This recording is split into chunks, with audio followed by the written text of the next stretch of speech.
we're doing another podcast for you, absolutely free, as is our custom. How do we pull that off? Well, it is thanks to the fine sponsors that we present on this program and your continued patronage of those fine sponsors. It's by going to phoneboothfighting.com and clicking through that Amazon banner to support us at no additional cost to yourself, and it's by purchasing official Phone Booth Fighting merchandise, which you can get at the phoneboothfighting.com official store.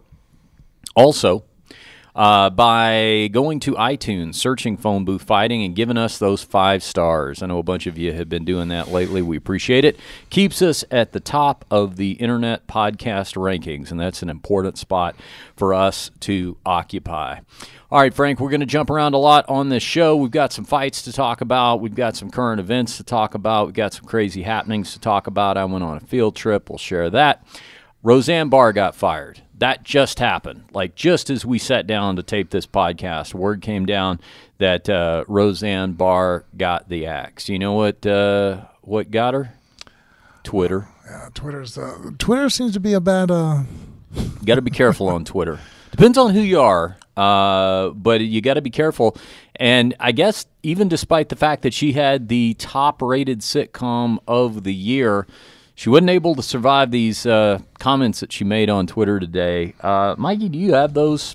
Can we pull them up, take a look? Slide them over to the big screen. Because she certainly wouldn't be the first celebrity, Frank, to make controversial Twitter remarks. But let's take a look here at what she said. Okay, so this is the one that really sunk her. It was in reference to Valerie Jarrett. Valerie Jarrett was an advisor to President Obama during his term. We're going to get a look at Valerie Jarrett there, since it's a visual poor joke. All right, here we go. If you're watching on our Phone Booth Fighting YouTube channel, you can follow along on the video monitor. So that's Valerie Jarrett right there. Okay, there's Valerie Jarrett.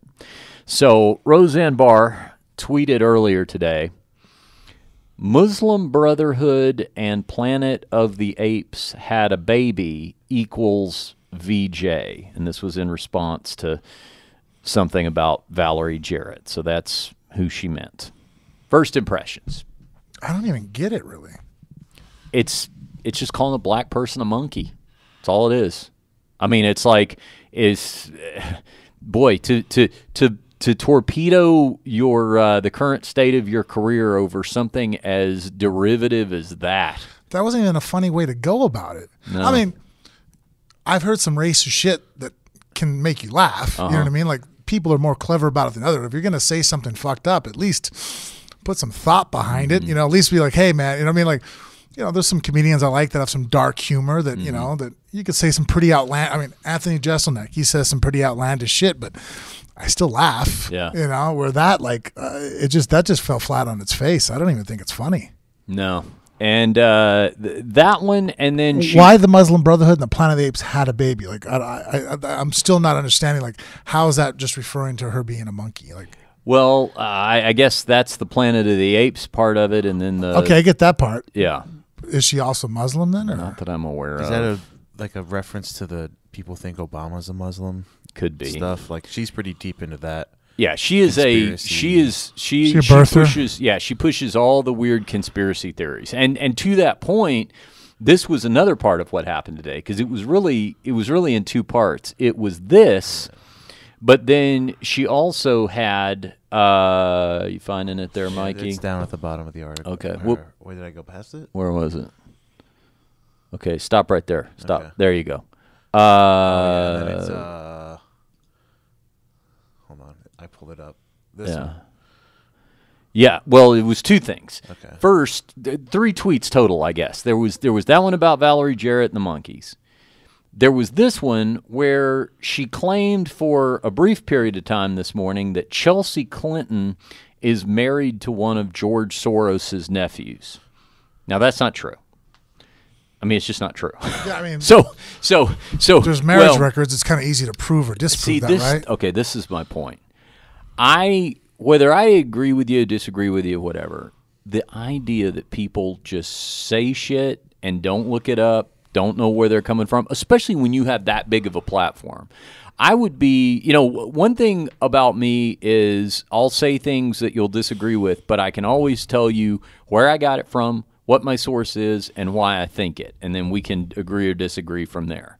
But I would be mortified to be caught to basically be caught stupid. You know what I'm saying? Just caught uninformed. Well, to the point that Roseanne Barr... Especially if you haven't really tried to do diligence. I mean, no matter what, all of us can still... You could do your best effort and still come up with the wrong conclusion.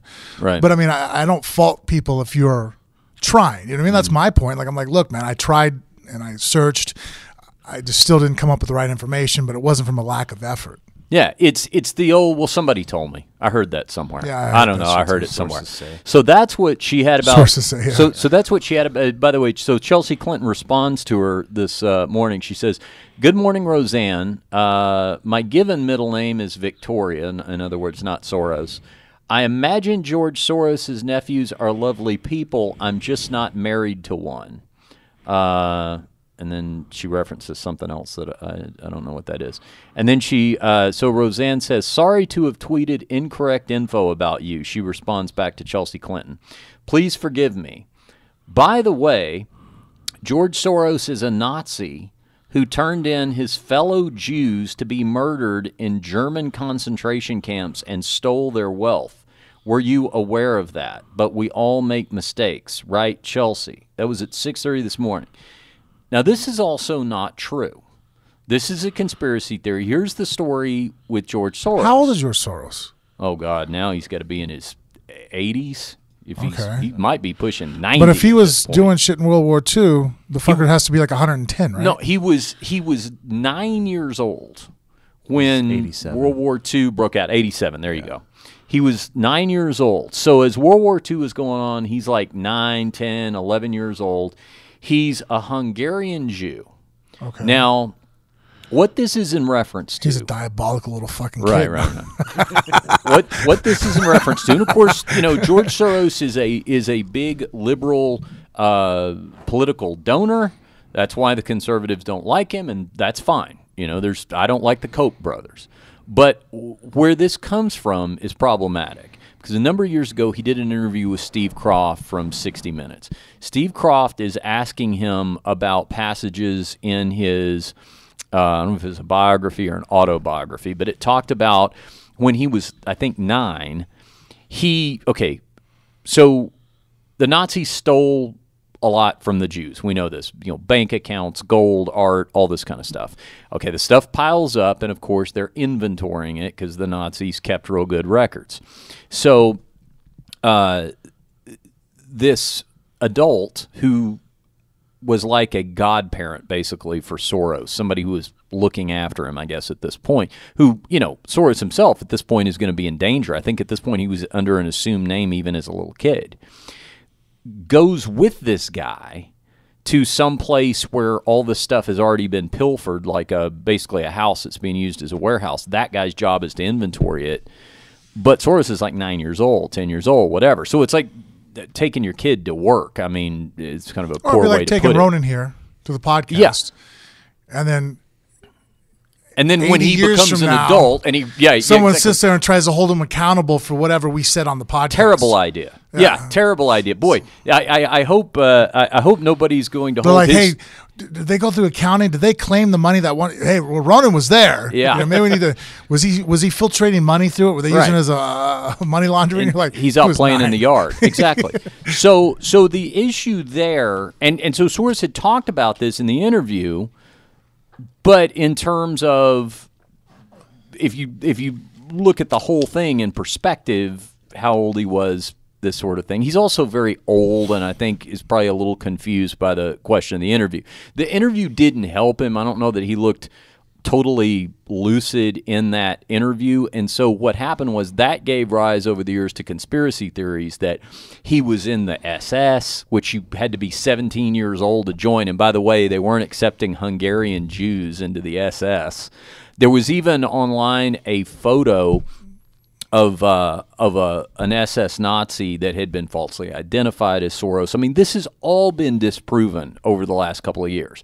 It's just not true. I mean, there's some conspiracy theories. Listen, you want to sit around and talk about Kennedy assassination? I think there's plenty to talk about there. And there's plenty to talk about with some other conspiracy theories. But Hitler didn't get killed in Russia or in Germany? We could talk about that. But sometimes they're just bad theories. Yeah. Sometimes they're just easily disproven. And so what she did here is, on the one hand, saying, okay, I got this claim wrong about Chelsea Clinton, but by the way, here's another false conspiracy, and throws that out. Then by mid-morning, she had to, she apologized. Is she medicated? Or in the past, has she come out that she has any kind of yeah, like bipolar? I don't know. Schizophrenic, or, you know what I mean? Yeah.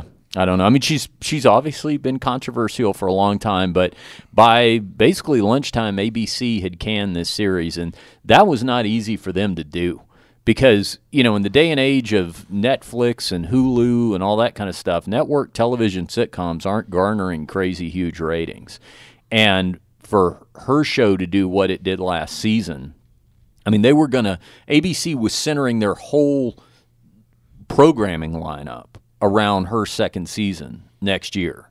Of course, ABC owned by the Disney company, so this was a bold move for them to pull the plug on this. And in the process cost, I've heard, between 250 and 300 people their jobs. Actors, writers, camera people, But you know what? Well, they probably got to pay those people out. Well, I doubt it, because I mean, it depends on how long, if there's enough time in between. Maybe some actors are on contracts, but most of the crew is just sort of gig to gig.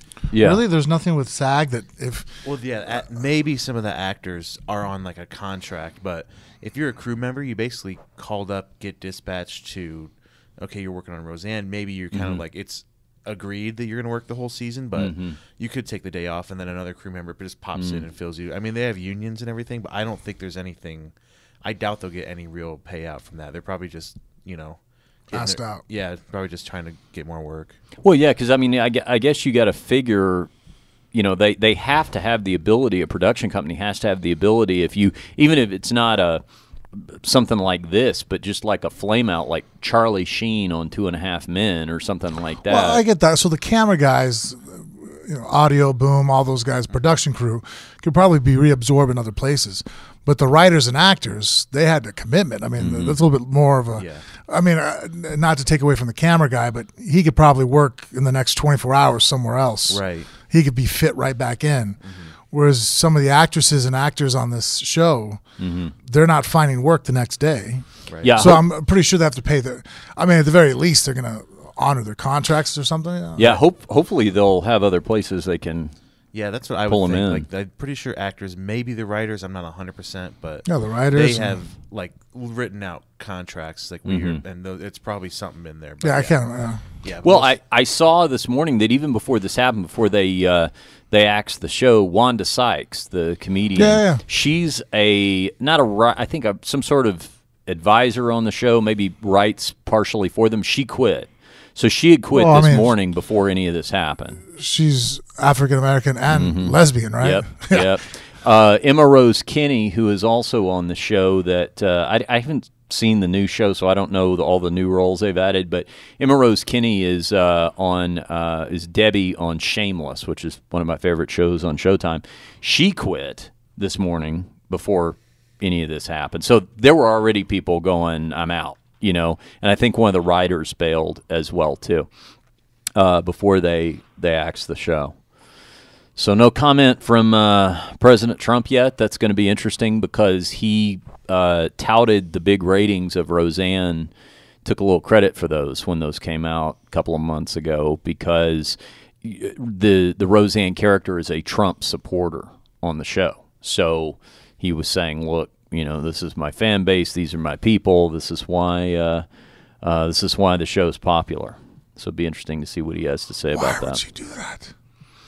She did apologize. Yeah, her apology. Here we go. I apologize to Valerie Jarrett and to all Americans. I am truly sorry for making a bad joke about her politics and her looks. I should have known better. Forgive me. My joke was in bad taste. And then she said, I apologize. I am now leaving Twitter. We'll maybe. I don't know. I mean, now to play the other side, it's a shitty joke. Mm-hmm. It's offensive. Mm-hmm.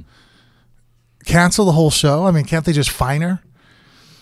I mean, I don't know. I mean, yeah. That's kind of like beating someone's ass for stealing the Snicker bar. You know what I mean? Like I don't know. Like, I'm not saying that she's right in what she did, but is it really equivalent to canning the whole show?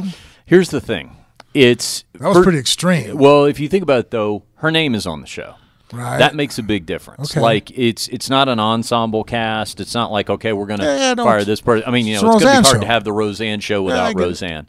The other thing is, I don't know how negatively it would have impacted their ratings necessarily, but it would have impacted sponsors.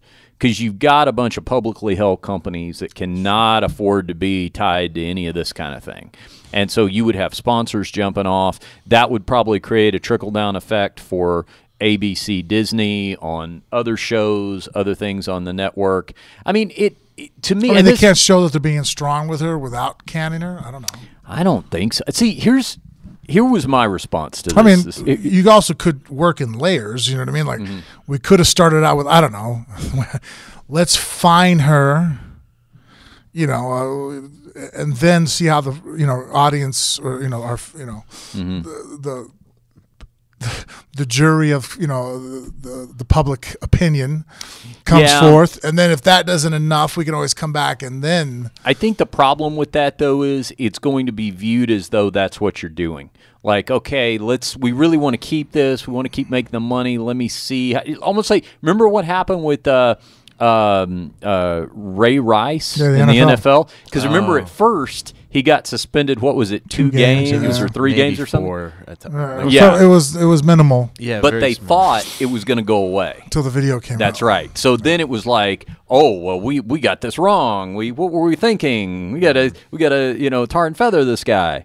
And so the thing is, I think with this, and I'm one to really be careful with this kind of stuff in terms of words. I don't like policing words and because a little bit of this. I mean, I don't know. I mean, a little bit of free speech. Like if she just wants to say something stupid, it's her right to say something stupid. Well, here's the thing: she's got the right to say as much stupid stuff as she wants to, and she can still do it. She can do it on Twitter. She can go around and do stand-up. I say stupid stuff on stage doing stand-up all the time. Right. But the difference is that when you're working for a big corporation like Disney, they may not want to hang with that. They may want to say, okay, well, you go off and do that somewhere else. We don't want to be tied to it here. And they've got the ability to do that. Like you don't have, whenever you work for someone else, I do this podcast, we don't work for anybody. No, I know. You and I work for each other. And you and I have had this discussion before because whenever it's been brought up, the idea of, we could, sell the show to a production company or go and do it on a network or something like that. The first thing that always comes up between the two of us is, censorship. But what happens when they would have the right to do it because then we would be getting a check from them. So I see where this comes from. My response to it was this morning on Twitter, I said, the embarrassing part of it. And to me, that's what this I think she should be embarrassed because the embarrassing part of it is it's not like she was taking some stand that, is polarizing, but it was her belief, it was her ideology. Like she wasn't just taking some stand where I look at it and go, oh my gosh, I couldn't disagree more. But hey, that's her opinion. She called a black person a monkey, and she told 2 easily refutable lies. That was just stupid shit. But just because that's all she had, that's where my lack of respect is. It's just like if we're involved in some discussion about whether or not Obama was a good president, and the person who doesn't think so just calls him the N-word, I'm like, well, that's all you got? Yeah. I think I just won the argument. Well, it's like the opposite of what's the take a knee thing. Mm-hmm. Like I agree with the NFL. You're at work when you're doing that, and and they lost a lot of ticket sales, sponsorships. So they put the new rule in, which is controversial. And but this is the same thing. She's working for ABC, but she just did something stupid. And so it's sort of a similar thing. But at least the take a knee. Yeah, at least the take a knee thing. At least you have a reason why you're doing it. Right. You can sit there and say what side of the line, like you said. There's a stance, what side you want to stand on. But at least there's some kind of like deeper meaning to. You're not just making a bad joke. I guess that's also too why I don't see why canceling the show was. I don't know. Let me say, to me, it was like, I guess if I read it, I was just like, oh, that was just stupid, and just probably would have just gone on. It wouldn't have ruined my day at all. Here's the thing, though, that particular insult, the whole black people, apes, all that kind of stuff. I mean, that has so much dark history to it that you know what you're doing. That's like calling a woman the C word. You know what I'm saying? I mean, that's a nuclear option right there. And to not know any better than that, like, I felt bad at times. Have you ever seen the situation where, like, the sportscaster says something during a football game or a basketball game about scampering like a monkey or something like that, and he doesn't mean it, and the world comes down on him and he has to profusely apologize? You can tell when somebody, like, you're looking at it going, okay, well, very poor choice of words, but I think he was excited and he wasn't thinking. This is so clear what you're doing. Like, there's no confusing here. This is exactly what she was going for, Yeah, okay. And it just, yeah. I mean, I look for those places where you can defend something, even not defend something, but just go, okay, well, mitigating circumstances could have meant this, could have meant that. I took it this way. They said they meant it this other way. I can't prove them wrong. There's, I look for that gray area. Boy, it sure is tough to find here. But anyway, yeah, it sucks for all those people out of work, though. Holy cow. Well, I'm just glad Doug Stanhope's episode aired for residual purposes. I think what about his the was fans on of the the show, first season. too? Sucks for them. Yeah. I mean, you said it had good ratings? Monster ratings. Yeah. Monster ratings. So, I mean, a lot of people trickle-down effect, over just a really just kind of dumb tweet. Yeah. I'm one of those people, though, that I will say this. If I were a fan of the show, and I've seen the old show a million times. I hadn't seen any of the new reboot version. But I am one of those people that everybody I like, musician, actor, athlete, whatever, they don't have to be like the world's most awesome person for me to like them. But if I find out that you're not a good person, like if you're just really kind of a shitty person. I'm not necessarily saying this about her. I'm just saying in general, because the point you brought up about the fans, I don't know Roseanne. But if I find out that, I like that guy's music, or, I liked his fights or whatever, but you find out this person is really just a garbage person, kind of not interested anymore. I'm not one of those people who can just go, well, that's off the field, and the number of people they killed off the field, and they never killed anybody on the field. Now, am I right? Never killed anybody on the field. There's a certain point where I'm just like, what's the fun in this? If I worked with this person, I wouldn't root for him to win Employee of the Month. I'd hope they got fired. Why is it any different? It's funny, though, how many people do the opposite, though. because my exposure to people that are in the limelight with my career, I've got to see behind the curtain a little bit more than the average person. And you're right. It's funny. I've realized really quick in life that just because you can dribble a basketball or you can sing a tune really well doesn't mean that you're an overall great person. You know, and sometimes we have this hero worship where you see somebody who's, you know, an actor or an athlete or, you know, some type of entertainer, and you're like, oh, well, you know, they can sing, they can do this. And it's like, they're just a normal person who just has something they're very good at, and they can have a lot of shit that they're fucking horrible at. You know what I mean? Like, just because of X doesn't mean Y, you know? Yeah. Well, and understand this about Roseanne. I'm not one of these people who does the, hey, you're just an actress, you're just a comedian, stay in your lane, entertain me, I don't want to hear your political thoughts. I'm not that person either. Like, if you have an opinion, I'll listen to it. And I don't think that because you're famous, you should be given any special dispensation. I don't think that's going to be a guarantee that your opinion's going to be that good. But I also I'm not one of these people who goes, oh, you shouldn't, just shut up. We shouldn't hear what you have to say. You're just a this or you're just a that. I'll hear your opinion, and then I'll decide whether or not you, like Ted Nugent. Ted Nugent is an awesome guitar player. Ted Nugent had a pretty awesome rock career. Ted Nugent, I don't think, has very good opinions. Now, I'm not saying because I disagree with him. I'm saying because they don't have a lot of substance to them. And if Ted Nugent were here, I would explain to him specifically what I mean by that. But I don't begrudge him his right to have an opinion. I'm good with him having an opinion. No. I like the fact that he's outspoken.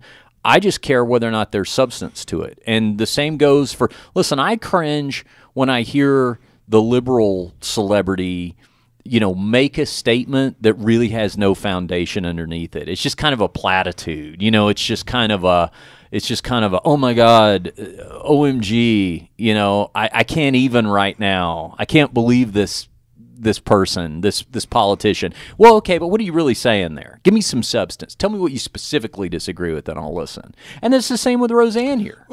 And I do wonder why people say that. Going back to what you said just a minute or so earlier, when somebody will, that is popular, will make a statement, and you'll have critics of that statement go, well, stick to football, Hey, you and I get it on this podcast. Oh, yeah? Oh, yeah. Oh, yeah. Stick to fighting. Yeah. Well, what are you talking about? Then Sure. Is that the only people you're going to listen to about politics as professional politicians? Mm-hmm. Mm-hmm. Then you as a person at home, do you talk about it at the bar? Yeah, are you entitled to wait an a minute. opinion? The mailman at fucking you stick to factory stick work, to asshole. bricklaying.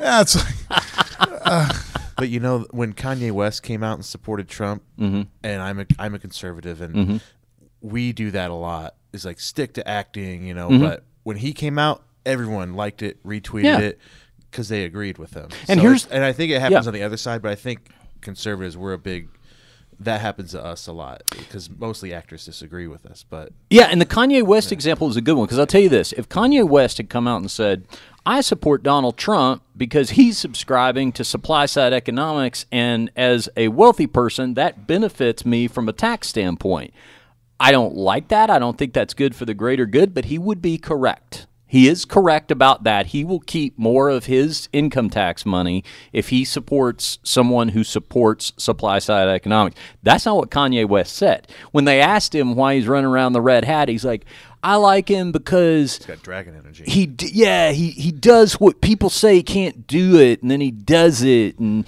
no one thought he could do it, and he did it. And I'm like, oh, there's nothing there. You're not really saying anything. You just found a way to be a contrarian. That's all that is. yeah.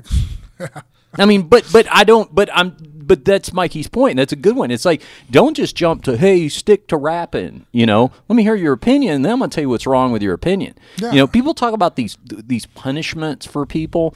To me, whenever you make if you really wanted to, this is probably why they don't let me run ABC.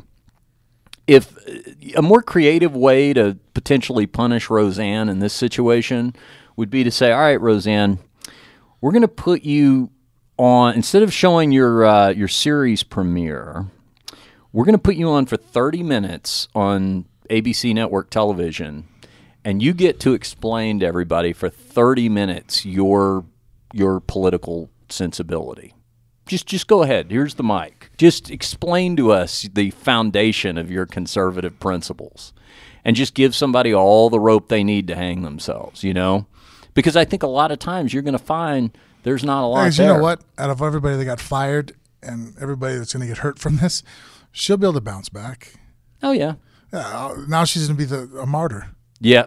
Yeah, she'll be. Well, maybe she'll get a cabinet position in the White House. This is exactly. She could do her own stand-up routine now and start selling out. She just picks the right states. Yeah, that's right.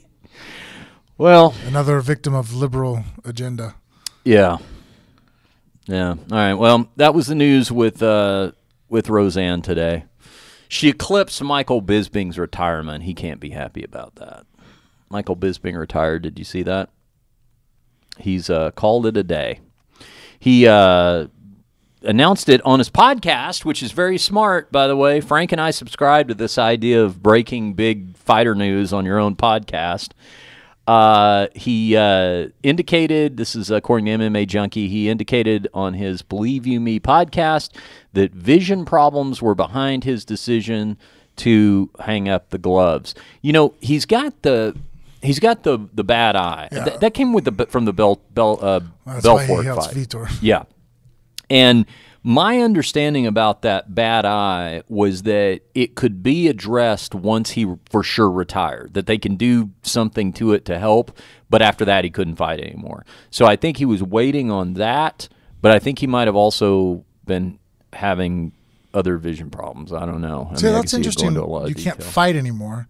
Like, does that mean he can't take a hit there anymore? I think that's what it means. I think it's like, okay, we can, like, a normal, like a non-fighter, this is what we would do to fix them, but you have this occupation where you get hit hard in the head for a living, so we don't want to do this until we know for sure you're not doing that anymore, I think is what which is kind of weird because, I think everybody who's had a long career, we hear that from the doctor, different things. Mm-hmm. The one question always, I guess, comes out of my mouth is like, well, hey, I still, even if I'm not fighting professionally, I still want to be able to train. Mm-hmm. I still like martial arts. That's kind of what I started out doing this for. And the idea of not being able to work out is horrible. Well, maybe talk about retiring is bad. Yeah. But then telling me that I can never be back on a mat again or never spar ever again, it's like, are you fucking serious? Like, that's it? That's done? Mm-hmm. That'd be equivalent of telling me that, honestly, I don't know what would be worse, tell me that, or I could never have sex again. You know what I mean? Like, that's just, it's a part of you. Mm-hmm. Boy, that's where you and I differ. Okay, we have so much in common, and yet sometimes you can just find this line where I'm imagining being in the doctor's office going, oh, you mean as long as I promise to never get hit in the head again, I can keep fucking? Okay, thanks, doc. Frank's going, boy, I don't know. Yeah. I'm like, well, how hard? Yeah. I take okay shots. I'll make sure we're wearing 18s. Yeah. So Bisping, Hall of Fame. Yeah. Yeah. I'd say so. Yeah. I think there's no doubt about that at this point because not only, a lot of times, fairly or unfairly, I think you look at whether or not somebody ever held a title in terms to define Hall of Fame credentials. Of course, Bisping has now at this point, so it's kind of cleared that up. But because I think even before that, before he caught with the left hook, Rockhold. Yeah. People had spoken about Bisping probably being the best fighter never to have won a title. And now he won the title. So it's like, well, he's, I don't think you're putting that light and be in consideration for a Hall of Fame. And then now you compound that with he has a win over Anderson Silva, who's also a Hall of Famer, going to be, and then has now the title that he won later in his career.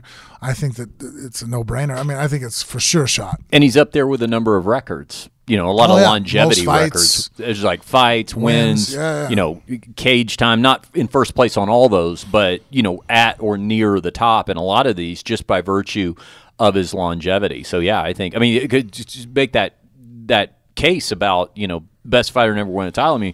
We've had that discussion before on the show about Donald Cowboy Cerrone being Hall of Famer. To me, there's no question he's Hall of Famer, even without having a title. Maybe at some point he will have a title, but that is a category where you really have to look at somebody a little extra closely if they've never held that title. Of course, as I said, that doesn't fit into Bisping's category anymore. But anyway, but you know what? He's got a great broadcast career. They use him all the time on Fox. He's got his own podcast, and he's a good mouthpiece. The first real British star that the UFC ever had. So they could definitely continue to use him in terms of, in that sense, like they use Nogueira in Brazil and stuff like that for marketing purposes. So, all right, Michael Bisping is officially retired. Let's talk about some fights. Darren Till got a unanimous decision over Stephen Wonderboy Thompson this past weekend. It was 49-46 on, I believe it was 2 of the scorecards and 48-47 on the other. Dana White himself said he had no idea how to score the fight. I wasn't real sure how to score it either, because it was one of those, and we talked about this going into it. You get two counterpunchers. You get, in Thompson in particular, such a tactical fighter. You had the added confusion over Darren Till missing weight and having to cut weight on the day of the fight to come in under the 188 pounds that he was limited to. I vehemently disagree with. Yeah, you think that presents some real safety risks, huh? Yeah. You know what? Before that, cancel the fight. Because I think, the whole idea of having a commission is for fighter safety, and not allowing a guy to rehydrate properly is more detrimental than having a guy who's 3 pounds heavy fighting somebody. You know what I mean? I don't know. There's just no way you're going to explain that to me. That I have yet to find a way explained to me that makes me go, oh, okay. So a guy walking into the cage slightly dehydrated is not going to be a safety issue for headshots. That's the number one thing I think we worry about in fighting. Bones heal, tendons and stuff. You can fix things or not fix them, walk with a limp. It's not going to affect your quality of life as much as a head injury.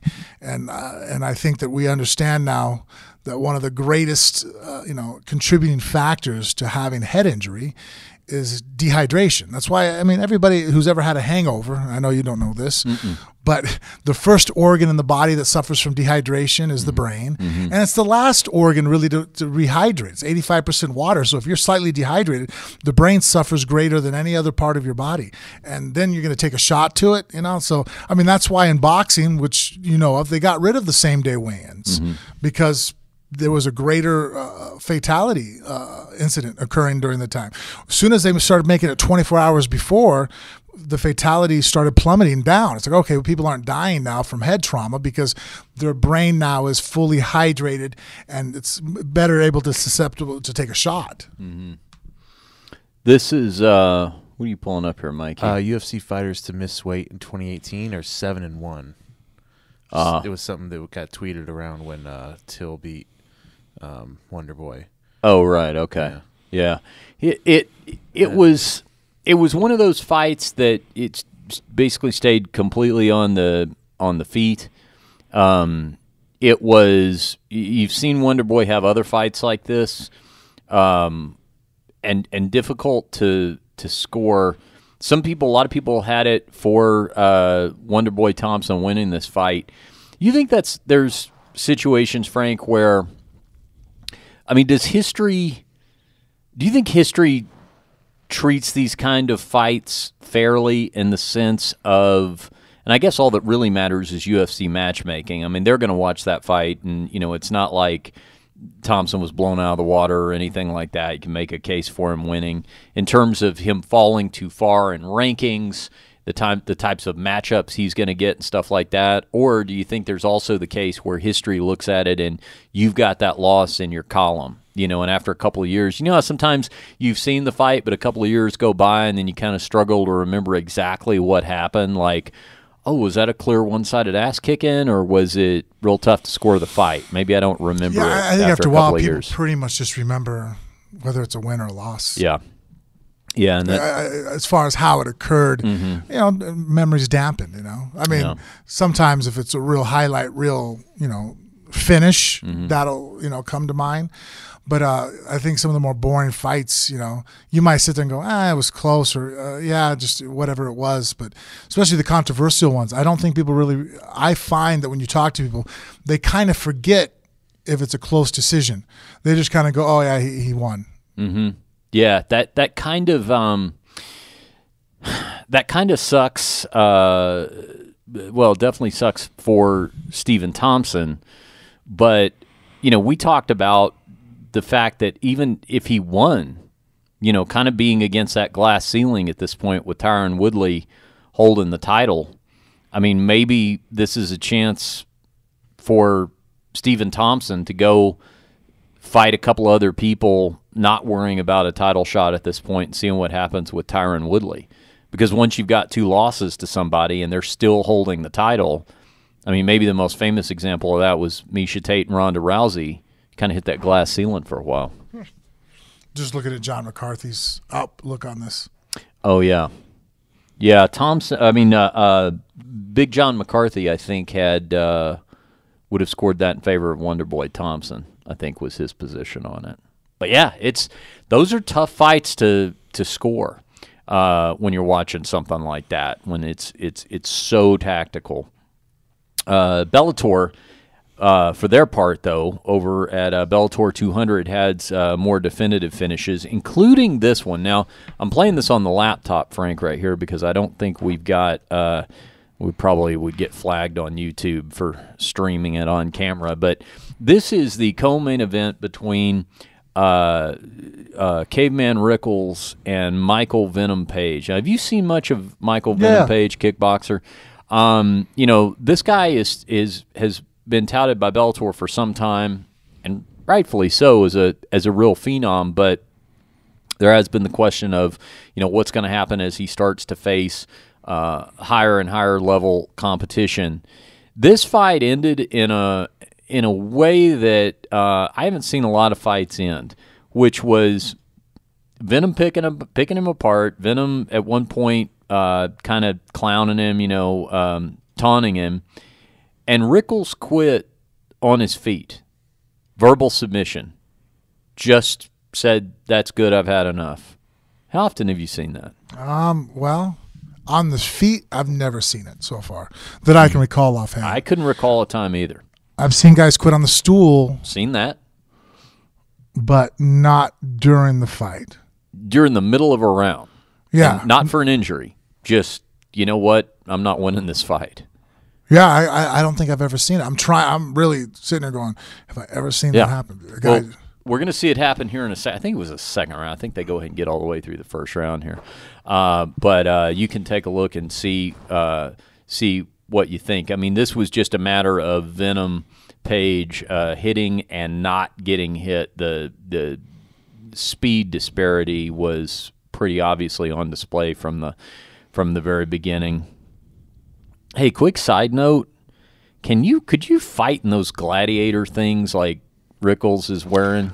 I don't think you can grapple very well with those. Those are weird.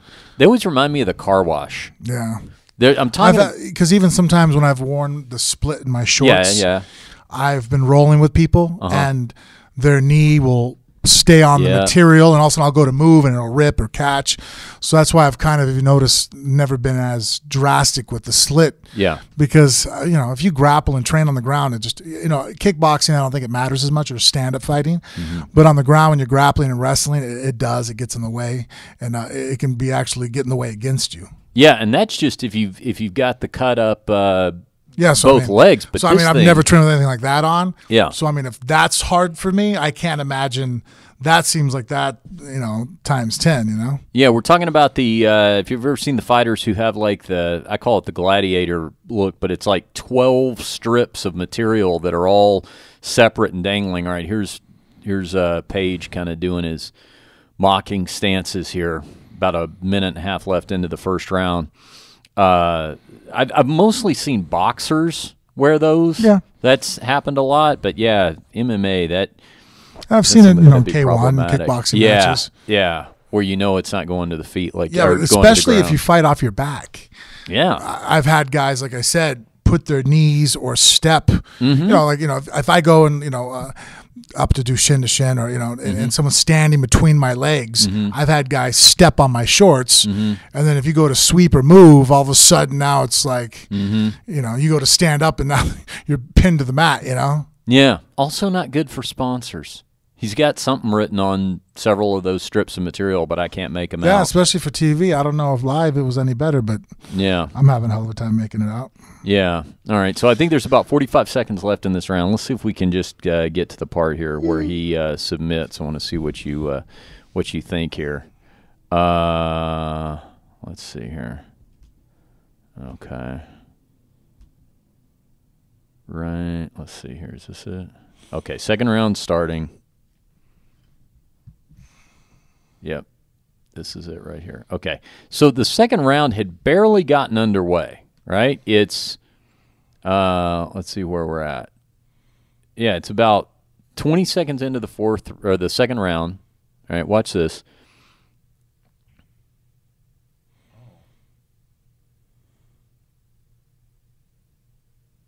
All right.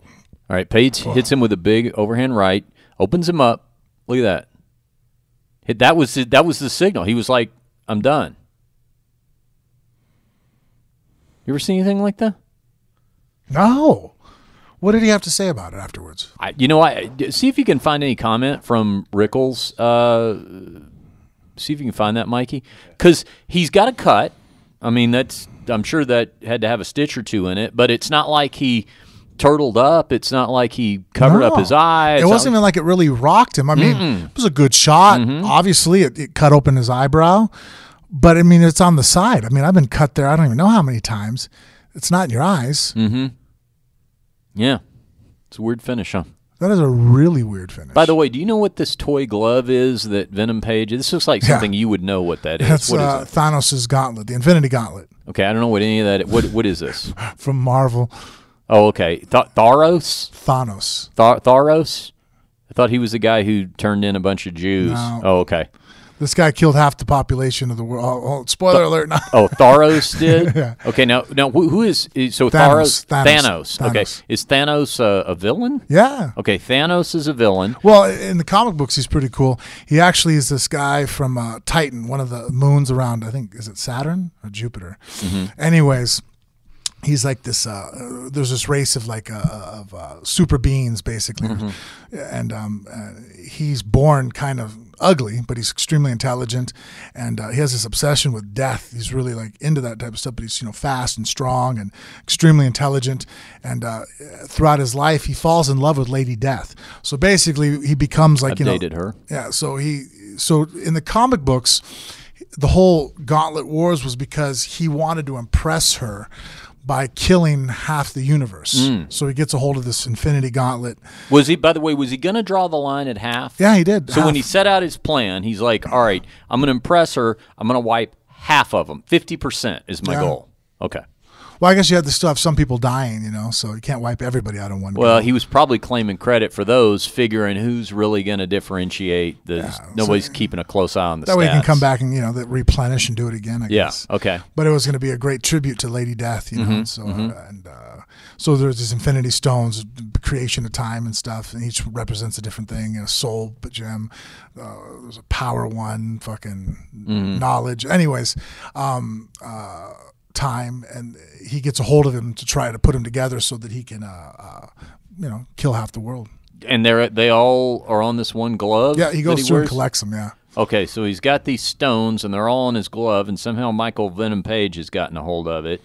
Now, with the implication, I mean, I don't know what the meaning behind it is. You wouldn't fear at this point that Michael Venom Page is going to obtain the power to wipe out half the population. No. It seems like now he's just reappropriating the power for climbing the Bellator rankings. I guess so. Which I'm more okay with that than I am the previous scenario you were just talking about. Yeah, because it basically makes you a god. You can do whatever you want. Yeah. Now, did anyone have to come and take care of Thanos, like I don't know, Iron Man or somebody like that? Oh yeah, they're all trying to get him. They're all trying to get him. That's what all the Avengers. All the Avengers. All the Avengers? That's what the latest movie came out in. Oh, this guy was involved in that? Yeah, he's played in the movie by what's it called? The guy from Goonies. He's playing in everything now. I don't know. Josh Brolin. Oh, okay. Okay. So, see, this is something we don't use enough on the show, is Frank Mir's comic book knowledge. I don't know that a lot of people know that you know this much about comic books. Yeah. Because you do see all the movies, but I've heard you and Cage talk about this before, where you're kind of a historian. You can kind of explain the history of certain feuds and... Yeah, a little bit, yeah. Yeah. Did you read comics or collect comics? Yeah, you know what I did a lot? So I didn't get a lot of the better comics because I'd have to buy them. Yeah. So what I would do is that there was a comic book store by the movie theater that we would go to. So if there was time... When you were a kid? Yeah, so if there was time before or after the movies, my dad had no problem with me going in there and just kind of hanging out and looking. So I would open up and as quickly as I could grab a comic book off the rack and read it. Huh. Wow. So I became a good speed reader. Okay. All right. So yeah, but we should do this like whenever, because there's so many of these big comic book movies that come out, we should review them on the show. And what we'll do is I'll go and see them and be totally confused, and then I will ask questions about my level of confusion, and you can clear it up. And then actually, growing up, I had a friend whose parents bought him almost every fucking comic book, Oh, yeah. Even like the Conan graphic novels and stuff. And so I'd sit in his house and shit that he'd already gone through. So it was boring shit to him. But I would sit there and just pull everything out and just kind of go through it. Huh. Okay. All right. Well, they give us something to talk about too, Okay, what's Caveman Rickles saying here, Mikey? I don't know. I haven't played the video yet, but all right. The article says he just praises Paige. So okay. I'm gonna try to play it here. Let's see if we can hear the audio of Rickles. He's the real deal. Hats off to him and his camp. Start it over. Lost the fight. MVP's the real deal. Hats off to him and his camp. I'm an entertainer, baby. I put it all on the line, man. I went after his ass. I got cut bad. He outclassed me, son. That's just the truth of it. I really, really felt good going to this fight. I wanted to get him, but he's the real deal, son. I mean, I want to see what he does in this game. So hats off to MVP again. Follow your dreams, people. I took this out tonight, but a kid from Derby, Kansas just flew to London to get in a fist fight and made a bunch of money. And it's not about the money, man, but it does feel good. I do like the money. So man, Derby, Kansas, dude. I was just a kid with a dream. That's all it was. So I'm here now and took this out tonight. Again, hats off to MVP and his camp. Well, okay, but that doesn't really explain to us. Yeah. That's the only thing I could really find. I don't think he wasn't officially interviewed or anything like that. Yeah. That's got to not be good in the eyes of the promoter, is it? No, I'm thinking what's going on here is that you're getting your ass kicked, and it sucks. Mm-hmm. It sucks to be in a fight and have that moment of clarity where you as a fighter are being, because there's not a lot of illusions once the fight starts, and all of a sudden when the math in your head clicks and you realize I'm not going to fucking win this thing. Mm-hmm. There's always the ability to catch somebody. So, I mean, there's always a chance to win. So that's why you stay in the fight though. But fighters, we do that math real quick. You can go in your head and go, fuck, this guy's faster than I am. Or shit, I can't hit him with my best shot, or I did hit him with my best shot, and he didn't fucking budge. You know what I mean? Not always the best fighter wins, but we know who, fighters can kind of know you're a better fighter than I am. You know what I mean? And I've lost to guys that I am a better fighter than they are, and I've beaten guys that they're really a better fighter than I am. On that night, I caught them. It's just, that's at this level of MMA how it goes. But what I'm thinking would happen with Rickles is that he got caught with a shot, and when that shot happened, he was already did the math in his head when he sat there on the stool in the first round, realized he was completely outmatched. Mm-hmm. There was no way he was going to win this fight without catching him. That X's and O's, MVP was the better fighter. And so I think that once he had a bad enough cut and realized that he was sliced, it was his doorway out, and we say that where guys are looking for an excuse to quit, but usually it's not that obvious. Usually it's more or less like, here's one that's not obvious, and probably people are going to be pissed that I say this. Cain Velasquez, right? Mm-hmm. That guy never hardly ever quits ever. Mm-hmm. But I'll show you a fight where he did. Mm-hmm. It was against Verdum. If you watch the fight with Verdum, he's getting ready to get knocked out on his feet. Right? Mm-hmm. He's getting jabbed. His feet are all over the place. He's in trouble. He shoots a double and puts his neck right into a guillotine. He gives it to Verdum because it was easier just to get submitted than to continue getting his ass beat on his feet. Yeah. So that's when you say, when fighters, we look for a way out. You know what I mean? It happens. I did that one time early in my career against a guy, Pedapano, and I was losing the fight. It was first fight back from injury, mentally still not 100%. As soon as I got cut, it freaked me out for some reason. I don't know why. It just, and then once he got into a good position, on half guard, he started hitting me with shots. I could hear the referee say, improve your position.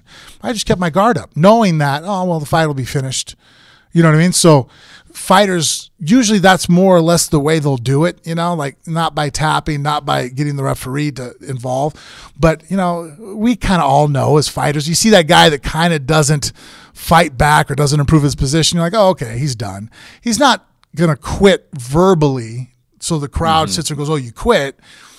But he's quitting. Do you know what I'm saying? Like it's a really finite difference, but it's like, he quit, he stopped fighting back. He didn't want it anymore. He looked now, he goes, he curled up into a ball and he knows, we know the rules. You sit there and hit me 6 or 7 times unanswered. You know what I mean?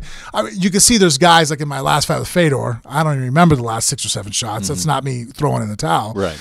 But you see those guys that are not really hurt, but they're kind of, it's like, oh, you're not really hurt. You're not. Why aren't you improving your position? But for a guy on his feet off a cut just to wave it off, essentially that's what he's doing, the same thing.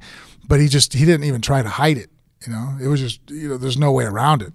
That's very candid of you too, because I don't know if I've ever heard anybody admit that. I mean, that's an open secret. People have talked about it all the time, but it's usually in reference to someone else. Oh yeah, like no, what I've you quit talked fights about, before. That fight I quit, and that's what made me the fighter that I am, though, that I improved. That's why martial arts is so good for you.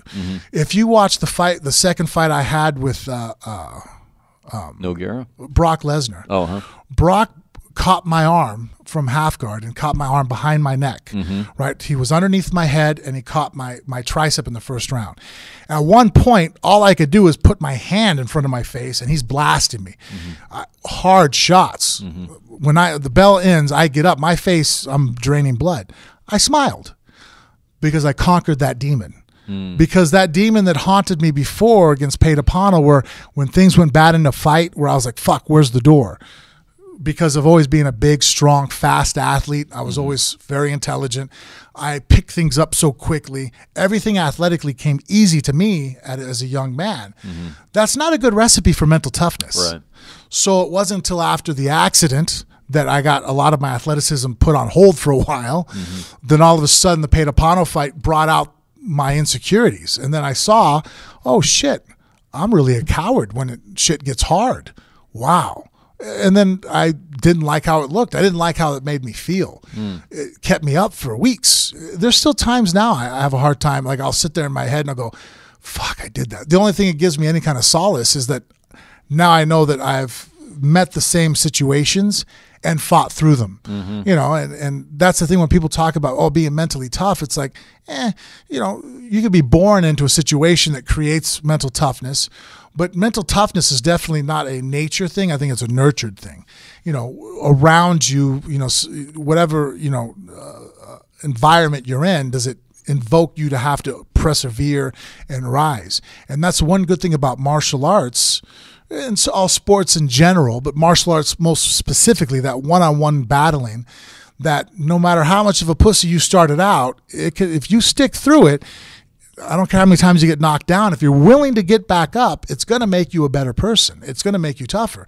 And that's why, the Nogueira fight, I was able to come back from behind and win in such a submission. Because even when I was rocked silly, those thoughts of, oh, fuck, I don't want to be here anymore, are gone. Now, anytime a situation gets bad, I just try to think of solutions. I'm like, oh, fuck, this sucks.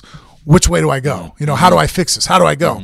Because pain is irrelevant. It's kind of like when people, I actually started just compartmentalizing different aspects. It's like, what am I really afraid of? What really is making you afraid right now? Like right there against, Venom Page, what was Rickles really afraid of? Looking silly. If you think about it, it's pride. Pride is probably the number one thing that most fighters is our greatest fear, is our ego, right? Not physical pain, because we don't really feel pain during the fight. And it's not that we're superhuman, we're just like anybody else. It's like being in a car wreck. Anybody gets a fender bender, you don't really feel it while it's happening, right? Now look, 30 minutes later, you're like, oh, fuck, my neck. I can't look anywhere. But while the accident happened, you can get out of the car. I've talked to people who've gotten out of the car, foot's broke, they're whiplash like a motherfucker, but they got out of the car, looked, went and checked on the other person. 15, 20 minutes later, all of a sudden the adrenaline settles down. They're like, oh, shit, I don't feel right. Same thing with fighting. I've taken shots and it's not pain, but it's ego that's the hardest thing. So then that's when I broke it down. Okay, what's the worst thing in the world to me?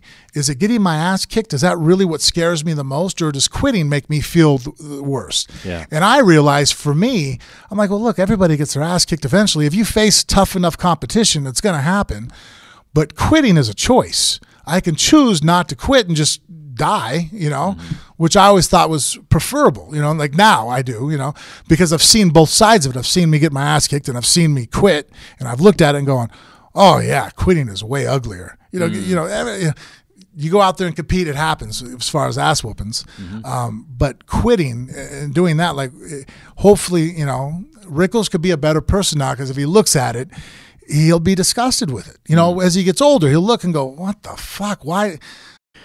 Well, and I think also talking about that in those terms, if you quit, and when we say quit, I mean if you essentially chose not to adhere to the referee's admonishment that, hey, you got to improve your position, people don't talk about that fight in your history the way that they do the Nogueira fight or the Lesnar fight. I mean, the Lesnar fight was on probably got to be the biggest stage you ever had. That was UFC 200. The Nogueira fight is, I think, for most people, arguably your greatest win because of the back and forth that was going on that round and everything. But that also goes to show you, if you're laying this all out as a cautionary tale, that you experience that on a lower level in a fight that is not one of the more talked about fights of your career, so that you were prepared to persevere on the bigger stages, one which resulted in a signature victory, the other in a loss, but in, I guess you would say, a moral victory. In fact, as you were talking about it, I think your wife told me one time that was her favorite fight that you ever had, was the second Brock Lesnar fight. And it surprised me at first when she said that, just because you think, oh, that was a loss. Wouldn't you take a win? And she said no, because of everything that factored into it, that she saw that perseverance, like you were just saying, as a victory in and of itself, which now that you kind of put that picture in the frame sort of tells me she probably was seeing a lot of everything you just laid out, right? Yeah, because I controlled everything that was within my control. Yeah. I did everything I could possibly in the fight. Lesnar was a better grappler than I am at that point in the career, and caught my wrist very well against the cage in the second round, and was able to get the stoppage. But I mean, I came back in the second round after the first round being pinned down and my ass beat for a good 3 or 4 minutes of it, trying to knock him out, trying to kill him, and jumped up and did a flying knee. My ambition to finish him was obviously was there. And then the Nogueira fight, it came to fruition that I was able to come through with a finish. But the part that she was happy about was that I slayed that inner demon. And you know what? And here's the thing. I don't think he's ever fully dead. That's when people sit there and go, oh, okay, well, I've accomplished this goal, it means I own it. I'm like, just because you slay that demon once, he doesn't mean he goes away. So I'm always cautious of my training, of my mindset, to make sure that if I see something I do and I'm like, oh, there, I see that's the evil head of that quitter, or of that, that weakness starting to ever come back, I'm very aware of, and I have my steps of techniques on how to address it, and try to push my boundaries, because everybody has a breaking point. I hate when people tell me I won't be broken. I'm like, yeah. Then you know what? You've never been pushed hard enough, because I have friends that are military, SAS, been shot and captured by the enemy. They're some of the toughest motherfuckers you'll ever meet in your life. And I'll be like, hey, did you ever break? And they're like, yes, I had my moments that I've broken before. I'm like, oh, okay. But where they break and where the average human being breaks is it's a huge gap. But there's still a breaking period, But what you try to do is prolong that as far as you can, and you have techniques to build up and try to handle it, and persevere through it and accomplish it, just like anything else. I mean, it's just leverage and tools. It's science to try to overcome and defeat things. Let's also take a look at Bellator's new middleweight champion here. I think you know his name, Gegard Mousasi. He defeated Rafael Carvalho in the main event of Bellator 200 in the first round and snapped what was a long winning streak by Carvalho. I think it was 9 fights, 12 fights. I mean, you pull that up, Mikey, Rafael Carvalho. See what his record is. You're seeing Mousasi here basically from the start of the round, Frank, just wearing like a backpack. Boy, Mousasi is a guy, I mean, this was another big free agent signing for Bellator, and I think because he is so quiet and often sleepy looking that this may be the kind of fighter that is going to have to compete a couple of times at this level, maybe even as their champion in Bellator before the more casual fan really comes to fully appreciate what he can do. Carvalho is 15-2. 15-2 and had not lost since his first fight. So that means that was what, a 15 fight win streak. 15 fights, damn. Last loss was in 2011, his very first fight. So what do you think about Mousasi as the new Bellator middleweight champion? I think he's a great fighter. I mean, shit, he was in the top 5 of the UFC before he left, and possibly was working his way towards title contingency. You know, I think his last fight he had to win over Chris Weidman. You know, who Weidman is one of the best fighters, and he'd probably be the champion again eventually here at the UFC era. And so, yeah, I mean, I think he's a great addition to anybody to have the strap. He's one of the top fighters in the world. I don't think anybody can say that, you know, that all, you know, the UFC middleweight champ can necessarily just destroy the Bellator middleweight champ. It's like, I don't know, man. Now, I think the fact that now you have a real legitimate, one of the top guys, arguably in the world at 185, is now their champion. You know, if he stayed in the UFC, he might be the UFC middleweight champion right That's now. a good point. I mean, at this point, it establishes some parity in between promotions. Here's the finish, by the way. Carvalho's covered up. Referee's telling him to fight back. Mousasi's dropping bombs, and there's the finish of the fight. Yeah, because you know what? I got to be honest with you. If right now Robert Whittaker and Gegard Mousasi were going to fight each other, I think I'm taking Gegard. Interesting. What about Yoel Romero? Who do you like in that one between him and Mousasi? I might go with Gegard too on that one. 5-round fight? Yeah. Gegard. 3-round fight, Yoel. Wow. Yeah. And of course, we're about to see Whittaker and Yoel rematch for the UFC middleweight title. Well, good things happening over there in Bellator. All right, so here's what we're going to do. To pull back the production curtain, a couple of days ago, Frank and I were up here taping, and we started out on the show. It was Saturday. No, was it Saturday? Yeah. When was it? Yeah. It was before the Till fight because we were talking about Till missing weight, yet the fight was going on. Okay. So what happened was we were taping, and we had to cut it short. Frank got called away for a meeting.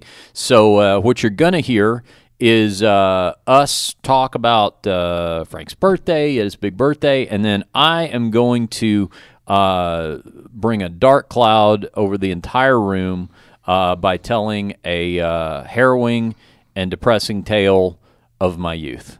So that we're going to end on that high note. So I will now go back in time. I think we did this on the last episode too with Ricky Rocket. Yeah. We will now go back in time for the second half of the show. And you can go back in the Wayback Machine with us a couple of days ago to when we were here. Okay, here we go. Here we go, Mikey. Hold on. Doodle-doo-doo, doodle-doo-doo, doodle-doo-doo. Frank, this episode of Phone Booth Fighting is brought to you by Aloha Nation all over the United States. We are hearing from Phone Booth Fighting listeners, males who are passing their 30s, getting into their 40s. Maybe they're all the way up into their 50s and their 60s. They're going to lowtnation.com. They're calling the toll-free number. And shortly thereafter, life is changing for them. Maybe you can explain a little bit about how that works. Well, that's why I brought Bryan on the show to be. We've got Bryan Lacey, Frank's Before and after. No. Frank's They're ACB. going to low tee me up. We're going to get my wife to comment on the improvement within the bedroom, and physically She won't take phone month-long booth trips fighting. anymore now. This is the last time I'm wearing clothes, so it's got to work. She won't let him out of the house anymore. That's if you're watching on our Phone Booth Fighting YouTube channel, you see Bryan Lacey, Frank's ACB commentary partner, up there on Skype all the way from the UK. So he'll be joining us. But first, more on that from Frank. Yeah, Low T Nation. You give Brandon and Jason Weeks there, give a call. They'll give a consultation over the phone, see if you're even a prospect for it, if it's something that could help you out. If it sounds like you're checking off the right boxes, they'll go ahead and give you direction to one of the local blood draws, Clinic. What's the name of the one we always use? Like LabCorp? LabCorp, Yep. thank you. A LabCorp, which you have one in almost every state, or you have one in every state, almost in every major city. At that point, they'll draw your blood, and that's pretty much the most physical effort you're going to have to put forward, most inconvenience you're going to have. Because after that, they'll have the physicians analyze the results, and if anything you're required to get you back to feeling at 100%, where you're firing on all cylinders, all your hard work, you'll get the most out of it. You'll leverage your work ethic, and it'll be shipped directly to your door. At that point, everything comes right to your door, and you turn back the clock from there. So it's lowtnation.com is the website. The toll-free number is right there. Be sure to tell them that Frank and myself sent you, and you can be the next success story among many phone booth fighting listeners who are turning back the hands of time thanks to lowtnation.com. The show also brought to you, Frank, by Ellefson Coffee Company. EllefsonCoffeeCo.com is the website. Our buddy Dave Ellefson, the bass player of the legendary thrash metal band Megadeth, has himself a coffee company, and it is coffee with a metal theme, ladies and gentlemen, and that is a match made in heaven for me. Go to EllefsonCoffeeCo.com and you'll see what I'm talking about. Dave is a coffee connoisseur, and he's got some amazing roasts, many of which have musical themes. He's got a Queensryche roast. He's got an autograph roast. He's got a Skid Row roast. Is this Megadeth coffee? Is this Megadeth It coffee? basically is, Brian. Oh yeah. my God, man! Unless it's laced with cocaine, it's not rock and roll enough for me. Look at this. This is awesome. Well, he does Megadeth roast. Yeah, he does have the Kenya thrash, which is that's a pretty You heavily still pass the drug infused. test, but you'll feel good. Yeah, and to my knowledge, Brian, so far no British metal bands have their own roast yet, but I'm sure that's going to change. Listen, surely Def Leppard are working on Yep. it, but they can only do the one-arm plunger thing. That is all they've got. That's the Have we French ever press. told you the story? that's a drummer about our reference coffee right thing? there, Frank. Yeah, Yeah, the guy lost his arm. Yeah, on right, the there you Autobahn, go. right? Yeah, yeah, I knew that. That's still bad. yeah. That's still a Yeah. badass drummer. Yeah. That's how good we do it in the UK. That's We only right. do one-arm Do you know about our coffee story? Did No. I tell you what happened? No.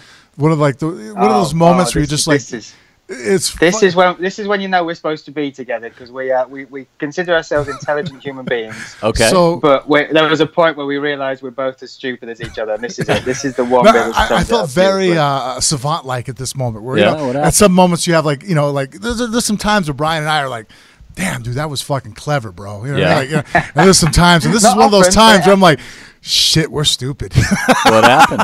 So, Mrs. Mayer gets me this little like portable espresso coffee type maker where all you got to do is get some hot water. Yeah. And it's basically meant for people to camp and stuff. And you put your grinds inside Let's this thing, and you can just set pump. the scene as well. Let's set the scene because we're doing shows for 4, 5, sometimes 6 hours at a time. Right. And no one gets us drinks. We haven't got anyone running around for us. And if so anybody we're knows the always ACB desperate for a format, coffee. there's no breaks. Yes. Yeah. So it's There's fight no after breaks, fight so- after fight. Yeah. And so I believe their mantra is more fights, less coffee. yeah. Yeah. That's right. Less caffeine, more Yeah. fighting. But so Frank turned up with this little gadget, and oh my goodness, we thought this is a game changer for Yeah. us to carry on. Yeah. Because some of the places we go to doesn't have access to anything. I mean, there's not like a 7-Eleven across the street there in Dushanbe. So you you're know? bringing small appliances now Right. overseas with you, okay? So we're at the hotel. We're so excited as well. Yeah. So then Brian even like one-ups me again. He's like, well, what do we need? I'm like, well, when we get to the arena, all we have to worry about is if we can find hot water. He goes, oh, well, you know what? I'll go and I'll buy a thermos. So he does. He gets a thermos. He goes, and there's a Starbucks at our hotel. I'll go there and get them to fill it with hot water.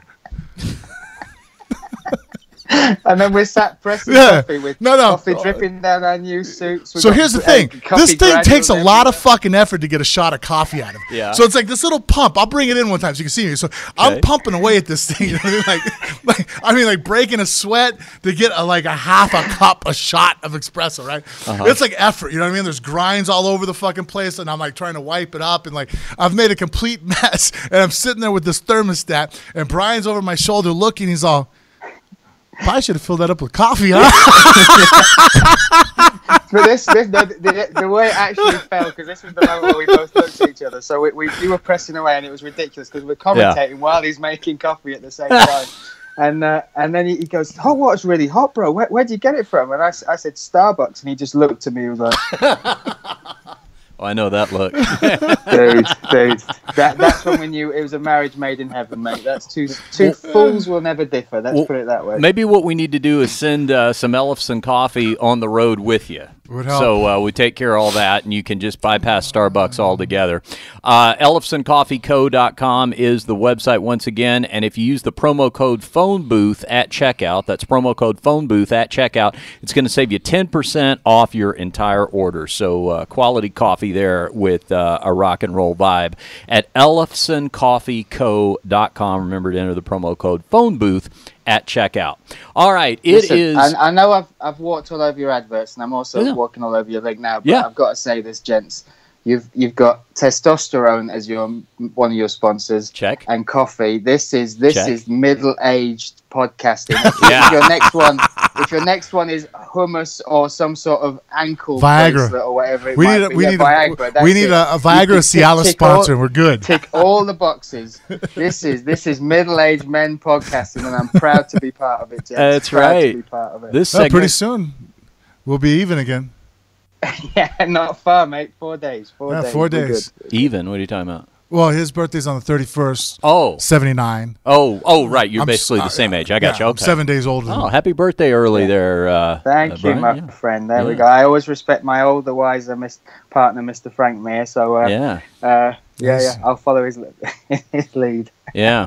Well, what we're doing is it is actually Saturday morning here in the United States. Brian's over there in the UK, but Frank wanted to get up early on a Saturday morning and do a podcast, and by God, that's what we're doing. We got Brian Skyping in. Nick Diaz is not with us. To my knowledge, he is still in jail. Did you hear about this one, Frank? What happened? Did you hear about this, Brian?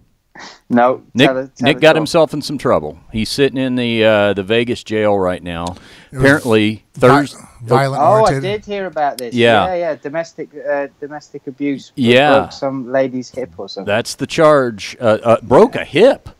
That's what I heard. The rumors were that is he dating someone that's 80? Allegedly. Break a hip. Good Lord. Trying to get her off the stair lift with a heel hook, and she fell awkwardly. That's all I know. Well, is it a domestic? Because that means they're calling it domestic. Yeah. Well, that has to be someone you're living with. Yeah. Well, or dating. I think you could still. I think if it's like a girlfriend, you could still call it domestic dispute or abuse or whatever. I mean, details are sketchy. As far as I've seen, no official statement from him. This is just from anonymously sourced reporting. But Thursday night, I guess, very angry that he was not invited to your birthday party, Nick Diaz went off the rails here in Las Vegas. And I did see, I believe this was according to MMA Junkie, that they're saying he resisted arrest, and so 12 cop cars got called, a dozen cop cars to take him in. I think that, that's sometimes when all of a sudden you hear, MMA fighter, not realizing it's like, I don't care how many chokes one stun gun to the chest and 2 or 3 officers tackling you. That'll do it. Stipe Miocic ain't fighting back. Right. You know what I mean? Like it's a losing battle. 12 seems a little bit of an overkill, but hey, you know what? Better to his safety, because the safer the cops feel, the less chance of you getting seriously dangerously hurt. Well, let me pose this question to the panel then, because I was thinking about this, and of course Nick's going to have his day in court, and we'll see if all this is legit or not. But if you look at just the general legend and mystique of the Diaz brothers, when they've hit these speed bumps. I mean, I think Nate right now is being accused of assaulting Clay Guida at some like regional Stockton MMA card or something. Stockton slapping him. Yeah, an MMA show. So he's got that. You know, they got that in front of him. And when you think about it, here are two guys who, to me, are some of the biggest, I would say, in terms of infamy, two of the biggest MMA fighters of all time. Fan favorites, outlaws, you know, legends in infamy, that kind of stuff. Always showed up to fight, you know, always exciting fighters. Made a lot of money, were part of some very big fights. But also, I think when it's all said and done, people may marvel at how much money they left on the table by, number one, being inactive, number two, probably having some real questionable management at times, and then number three, having these kinds of things happen amid, you know, year-long suspensions for joints and things like, I mean, it's just going to be, I think when it's all said and done, it's going to be a very confusing-looking patchwork of careers for these guys in that sense. What do you think? But in their own way, they are not just outlaws, but they're outliers. They're completely different. They exist in their own sphere. They march to the beat of their own drum. It's one of those things where there's a lot of people that talk the talk as far as promos. But if you're in a fight with Nick or Nate Diaz, if you bump into each other in a car park, that's going to happen. That's not them just talking. That's not hold me back. That's going down. And they come from a hard background. They are a complete unit as far as the Diaz brothers. They have each other's back. Nick Diaz is Nate Diaz's mentor. They fight in a very individual style. They are so dedicated as athletes and Brazilian Jiu-Jitsu players that I find them fascinating. They are two of my favorite fighters, individually and as a pack, if you like. So this sort of stuff. I have no idea about the domestic abuse. I don't know what the circumstances or what the actual thing is around that. But the fact that they are two people that do not bow down to just dollar signs being thrown at them, to have not just crumbled under Dana White's pressure or the UFC's, I think they're fascinating. I think they're fantastic, and I think the sport needs them. We'll wait to find out what's happening with the abuse charge as far as Nick Diaz and how that unfolds. But all the stuff before that, if you're talking career-wise, I think they're special. What do you think? Do you see my point, Frank, about how it's going to be kind of confusing looking and decades I think this later? Is a situation where, like, you know, I think that they have a lot of great attributes, and the fact that they're so consistent, and just like all the points that Bryan brings up, I just wish they would have had somebody in their life that wouldn't have changed them, allow them to be who they are and have that, you know, that streak to them that makes them the Diaz brothers, but almost kind of at the same time be that buffer that kind of protects them from the worst qualities of their personality. You know, like, you know, I actually just brought them up the other day. We were talking, some fans, you know, of MMA were at the Starbucks, you know, and so I was sitting there and they were asking questions, and someone said something. And one of the people actually brought up, you know, Diaz brother, man. And I'm like, hey, you know what? Whether it's your cup of tea or not, you have to respect them. He goes, what do you mean? I'm all, hey, you know what? I've seen those guys. They're the type of person, like, you have dinner with them and they're respectful to you. But when the waiter comes over, they treat the waiter like shit because they know they can get away with it. Whereas the Diaz brothers, whether you agree with their behavior or not, I've always said this, I've watched them flip off Dana, you know what I mean? Like, and that's their buy. Fucking cut me. I don't give a shit. You know, production crews, you know, here to do filming. We need you here at this time. Don't show up, you know? And I admire their consistency, that at least they're very much, it's not an act, it's who they are. But again, some of those qualities have where it endears them to fans, that outlier, outlaw, that, you know, I mean, the quintessential bad boy, really, of MMA, right? But it has hurt them financially. If they just would have had that, somebody they would have, you know, I know they respect Cesar Gracie a lot, but I think sometimes, Cesar, right? I don't want to mess up the wrong Gracie. Get them mad at me. Yeah. You know, but sometimes he might not have been the greatest role model as far as avoiding aggression. He's kind of known amongst a lot of the Gracies as a more aggressive, you know, jump on you type, you know, personality himself. So if they had maybe had somebody else in the group that would have been somebody they respect as a warrior, like maybe like, you know, I don't know, Henzo seems to, not get into too many disputes outside of, somebody who's extremely tough but able to guide. If they would have had somebody maybe like that, or a like-minded, former boxer, somebody they could have respected as a fighter and as a warrior, he's a man's man, but at the same time, be able to direct them like, okay, look, I know what you're thinking right now, but let's not do this. Hold on, let's go this direction. Let's actually show up for this meeting. Let's not break out the vape pen right in the middle of the fucking interview. I think they would have, to your point, without killing too much of what makes them who they are, it would have helped them out financially. I think there's a lot of money they could have made more, especially when you think about it. Nate Diaz is 1-1 with the biggest money maker in the world, Conor McGregor. Yeah.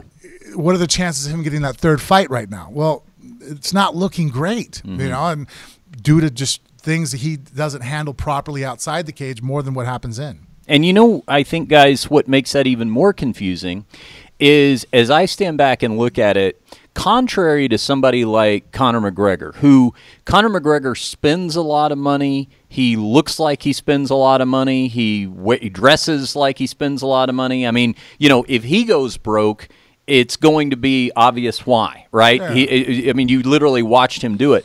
But the thing with the Diaz brothers, how expensive are black V-neck T-shirts? I'll tell you, because I wear them all the time. Not very expensive. It's like they're the kind of guys who, because they live more of a Spartan-type lifestyle, could either be broke at the end of their career, or they could have all of their money at the end of their career. You know what I'm saying? Yeah, they're not blowing it. Kind of to your point about the guidance. They're not renting yachts. No, and I don't think they would be missing out on the Their life. biggest spend might be at the dispensary. Right. There's only so much weed you can smoke, right, even for the Diaz brothers. Right, that and a couple of good mountain bikes. You know, it's like I don't think the life that they wanted to live would be out of reach if they saved that money. Yeah. I just think it's going to be a very strange story when it's all said and done. It's not going to be totally bad. It's going to be a mixed bag, because you're going to have these incredible careers, you're going to have these incredible moments, you're going to have some really good paydays, and then you're going to have some times where you look at it and you go, ooh, that was a missed opportunity. It's because I think they greatly suffer from social anxiety. Yeah. I 100% feel like if they were ever to go to a psychologist or psychiatrist and get diagnosed, they'd be like, yeah, you guys, they are not meant to talk on a microphone to a bunch of people. Like, some people, like right now, especially in the era of social media, those individuals that want to be famous, they don't want to be famous. They really don't. Yeah. They purely fight for the reason that they like to fight, and they can get paid to do it. Like, that's it. You know what I mean? Like, maybe being known as a badass amongst their group is about as far as I think they ever care to extend their reputation. So again, having that mentor probably would have helped them out, because I think that's the thing that hurts them is that when it's all said and done, they don't want to be in the limelight. I think they're happy with almost burning down this creation so that they don't have to worry about being famous when this is all over with, knowing that it's kind of too late for that anyways. Yeah. Well, I think the latest I saw was Nick was going to be able to get sprung this morning, but it was something like he had to wait to go in front of a judge. I think his bail was $18,000 or something like that. Well, I think with domestics and stuff like that, there's a automatic waiting period too. Yeah, I think that you can't get bailed out by a certain time. And now, I'll tell you, just to punctuate the point, when I heard an $18,000 bail, and I've had very surface dealings with the Diaz brothers in terms of interviewing and stuff, which has always been positive in my experience. But so I'm not saying I have any inside knowledge, but just based on the whole conversation we were just having, when I heard $18,000, I thought Nick either has that in his pocket or he may have to call somebody. Like, who knows? It could be one, it could be the other. You just don't know. So anyway, I don't know how they are financially. I mean, I do know that looking at them, they don't look like they blow their money. Right. They're not walking around with $20,000 watches. If they're missing money, it's because somebody, and I hope this didn't happen to them, but somebody may have gotten a hold of it, through percentages and fees and all that kind of stuff, where they just never even saw it. And I hope that wasn't the case. They're pretty healthy in every other aspect. I mean, vegans. Yeah. Hey, listen, I don't need a couple of fellow vegans going down hard like this. Not in that way, but Nick, I think, has still got an issue with this Nevada State Athletic Commission off the back of his suspension, so he hasn't paid the final part of his fine, which I believe is $70,000. Which he needs to pay that final sum to actually be sanctioned. So that I know there was talks about that happening because they were talking about him maybe coming back to fighting. But also that ridiculous fine they put on him for that for being high while fighting Anderson Silva, which is whether he was high when he fought him or not, but obviously he tested positive for the metabolites. That's one of those rules we're going to look back on 10, 15 years from now. That's going to be stupid. Yeah, we're all going to be like, really? It's already someone got. I mean, it's already stupid. But see, it's dumb now. But I think we'll never. No one's going to have an argument. You know. Yeah, but see, Bryan just made a great point, though. The fact that that's hanging over his head and that may not have been completely paid off, that's like a Floyd Mayweather problem. That's like where he's acting rich poor, where it's like, you know, when before Mayweather fought Conor McGregor, he had to ask the IRS for extra time to pay off the taxes from 2 years prior when he fought Manny Pacquiao. It's like, you know, if you're getting into these kind of weird situations where you make these crazy huge paydays, but it's kind of like having I don't know, like a big credit card balance or something like that, you know, where you're kind of paying it down and you go back up. Pay Paul type thing. Yeah. That's the phrase. Trust me, everybody that comes across big paydays, I myself am guilty of that. Yeah. You start spending like you know that the next payday will be the same. Yeah. And all of a sudden you're like, well, you know, you have an idea of what you budgeted for taxes and this and that. Yeah. Okay, well, we got to have this much in the bank.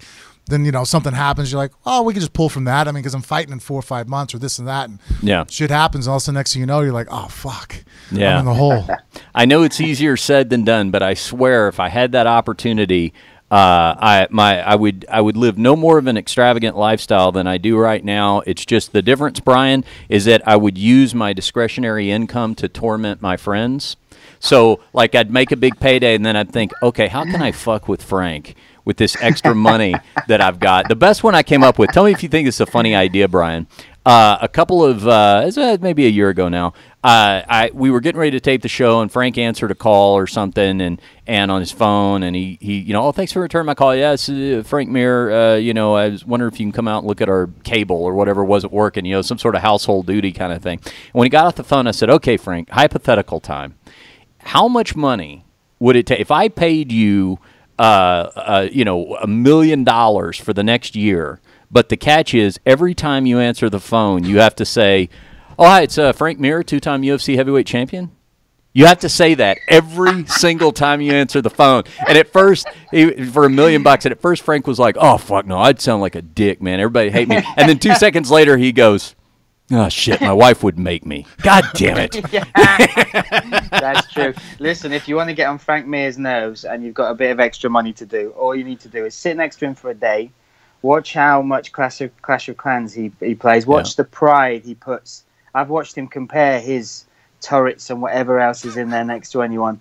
Then, when he's sat there, so he's been doing this for years, he's built this fortress, this absolute mega fortress, just buy the same in one day. Just sit there and then sit next to him and go, "Yeah, it's exactly the same, mate. One day, one day, not 72 hours. Yeah, right. Every 24 hours every day. Hey, yeah, do it. Check out my new black belt. I just ordered it online. Yeah, it's crazy. It wasn't that expensive. Yeah, they just shipped it right to my house.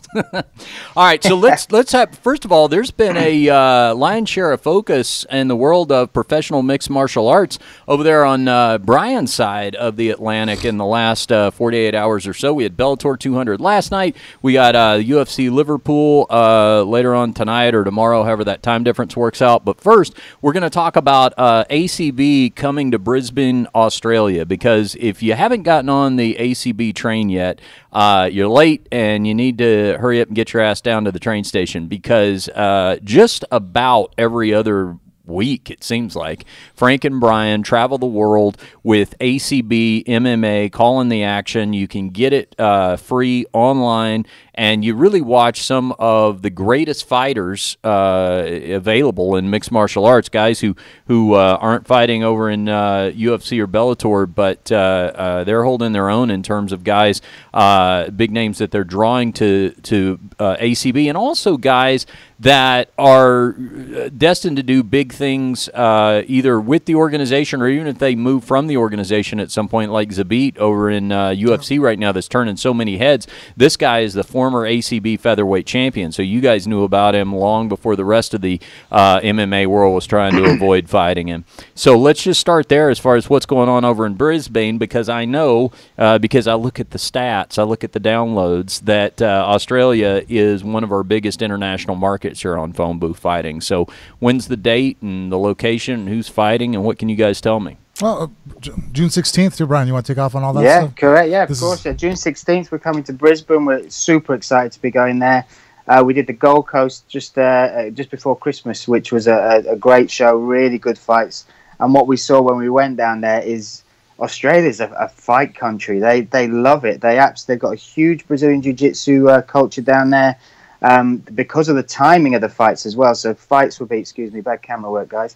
The fights will be on Sunday at lunchtime. So they're having barbecues out with UFC afternoons. It's a perfect time to watch the UFC down there, MMA. And when we went down with ACB, we got a really good reception as well. So we're going back, which is exciting. We've got a card as well, which we think is going to catch the eyes of the fans down there. We've got Thiago Silva returning to light heavyweight, going back down there against Chris Camozzi, making his ACB debut. And Thiago Silva's just been awesome. Me and Frank have called his last few fights, and in the last two fights in particular, he's gone back to the Thiago of old. And that's what excites me, just seeing this guy who's coming forward, taking risks, and knocking people out as well, mate. It's awesome. Yeah, so he's increased his output. He's cut down weight really well.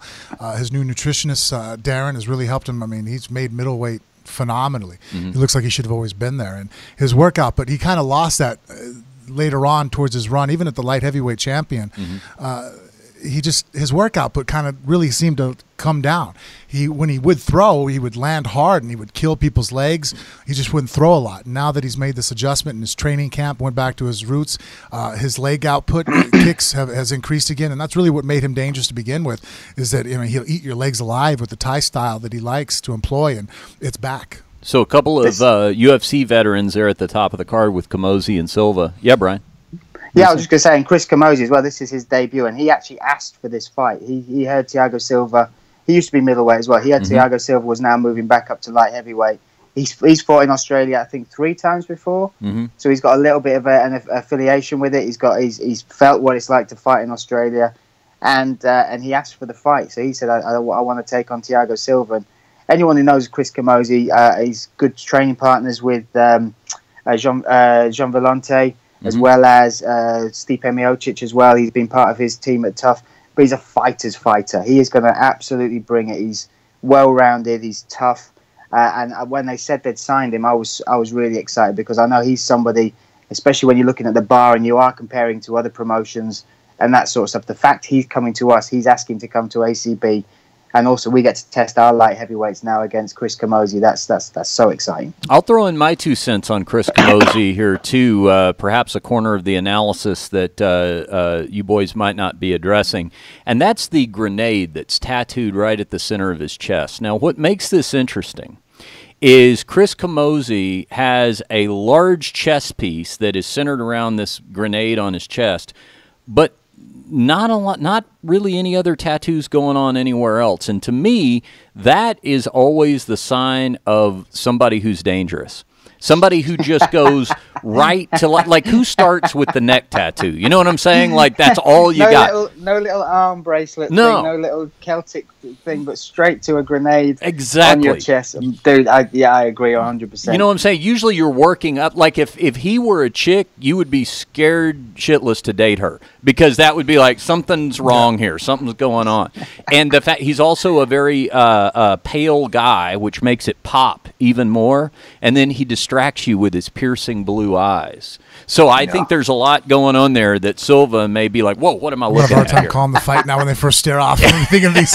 Just know this is what will be going through my mind when they walk to the center. I'm like, shit, he does have some piercing blue eyes. Yeah, those blue eyes, those blue eyes. Yeah, that's for awesome. Sure.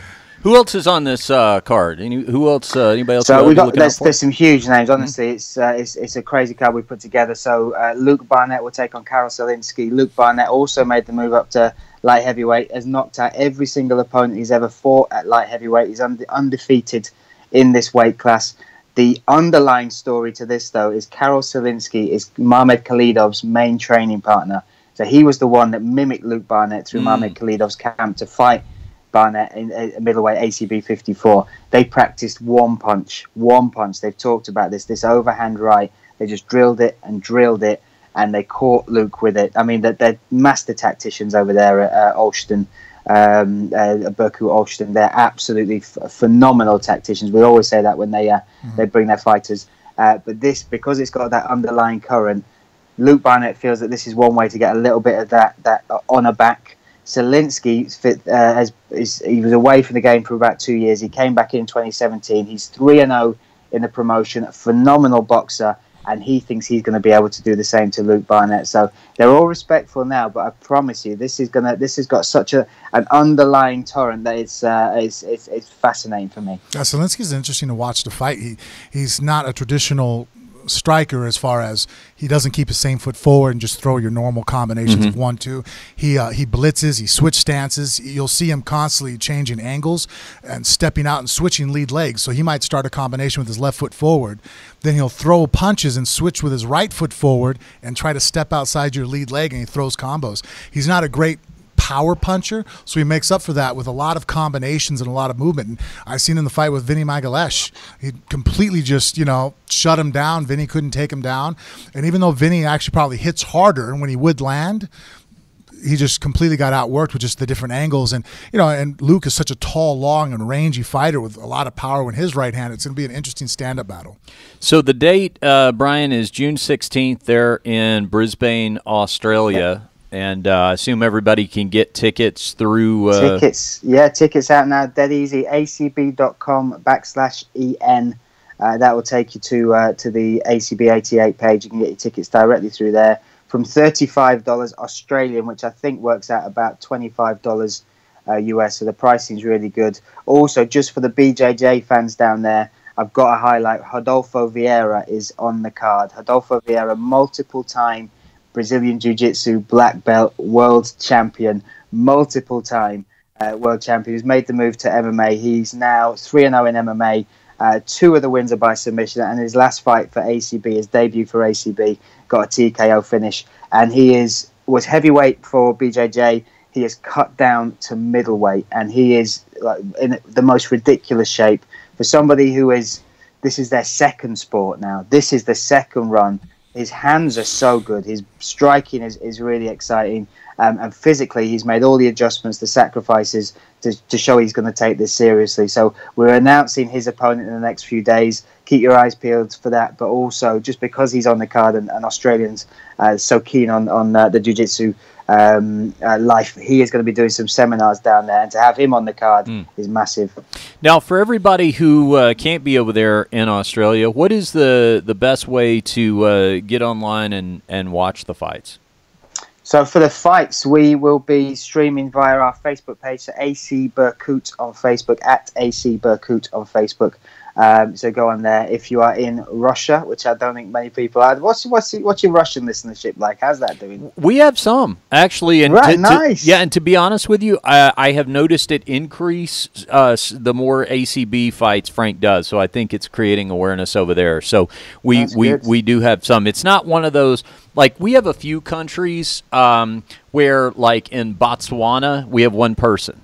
So I sometimes I want to find like those countries where there's just like 1 or 2 people, and I have a dream that they meet each other, and they're like the only 2 people. Fighting meetup. Yeah, there's like 2 guys sitting in a Botswana Starbucks. Phone booth finding grinder by the sounds of it. That's what it sounds more like. That's exactly. Weird dating app. Botswana meets. Yeah. I have no idea what Brian's talking about there with the grinder. You have to explain that to me later. Listen, I'm English. It's part of our culture. We're good. So the English version is maybe best caught on Facebook Live, I would guess. Yeah, Facebook. Okay. Check it out there, and also just check out social media. There's all the details for the fights. Go up there, and if you're Australian, you're listening as well. The Australian side of the card is great. We've got Trent Girdham on there. He's coming back off his first loss against Rani Sahada. He's an awesome fighter. He is taking on. This is a sneak fight for me. Kyle Reyes, who we saw fight in California. He only had 1 ACB fight, but he's a badass fighter. Adrian Diaz is on the card as well, but also Shannon Ross takes on Charlie and Linz.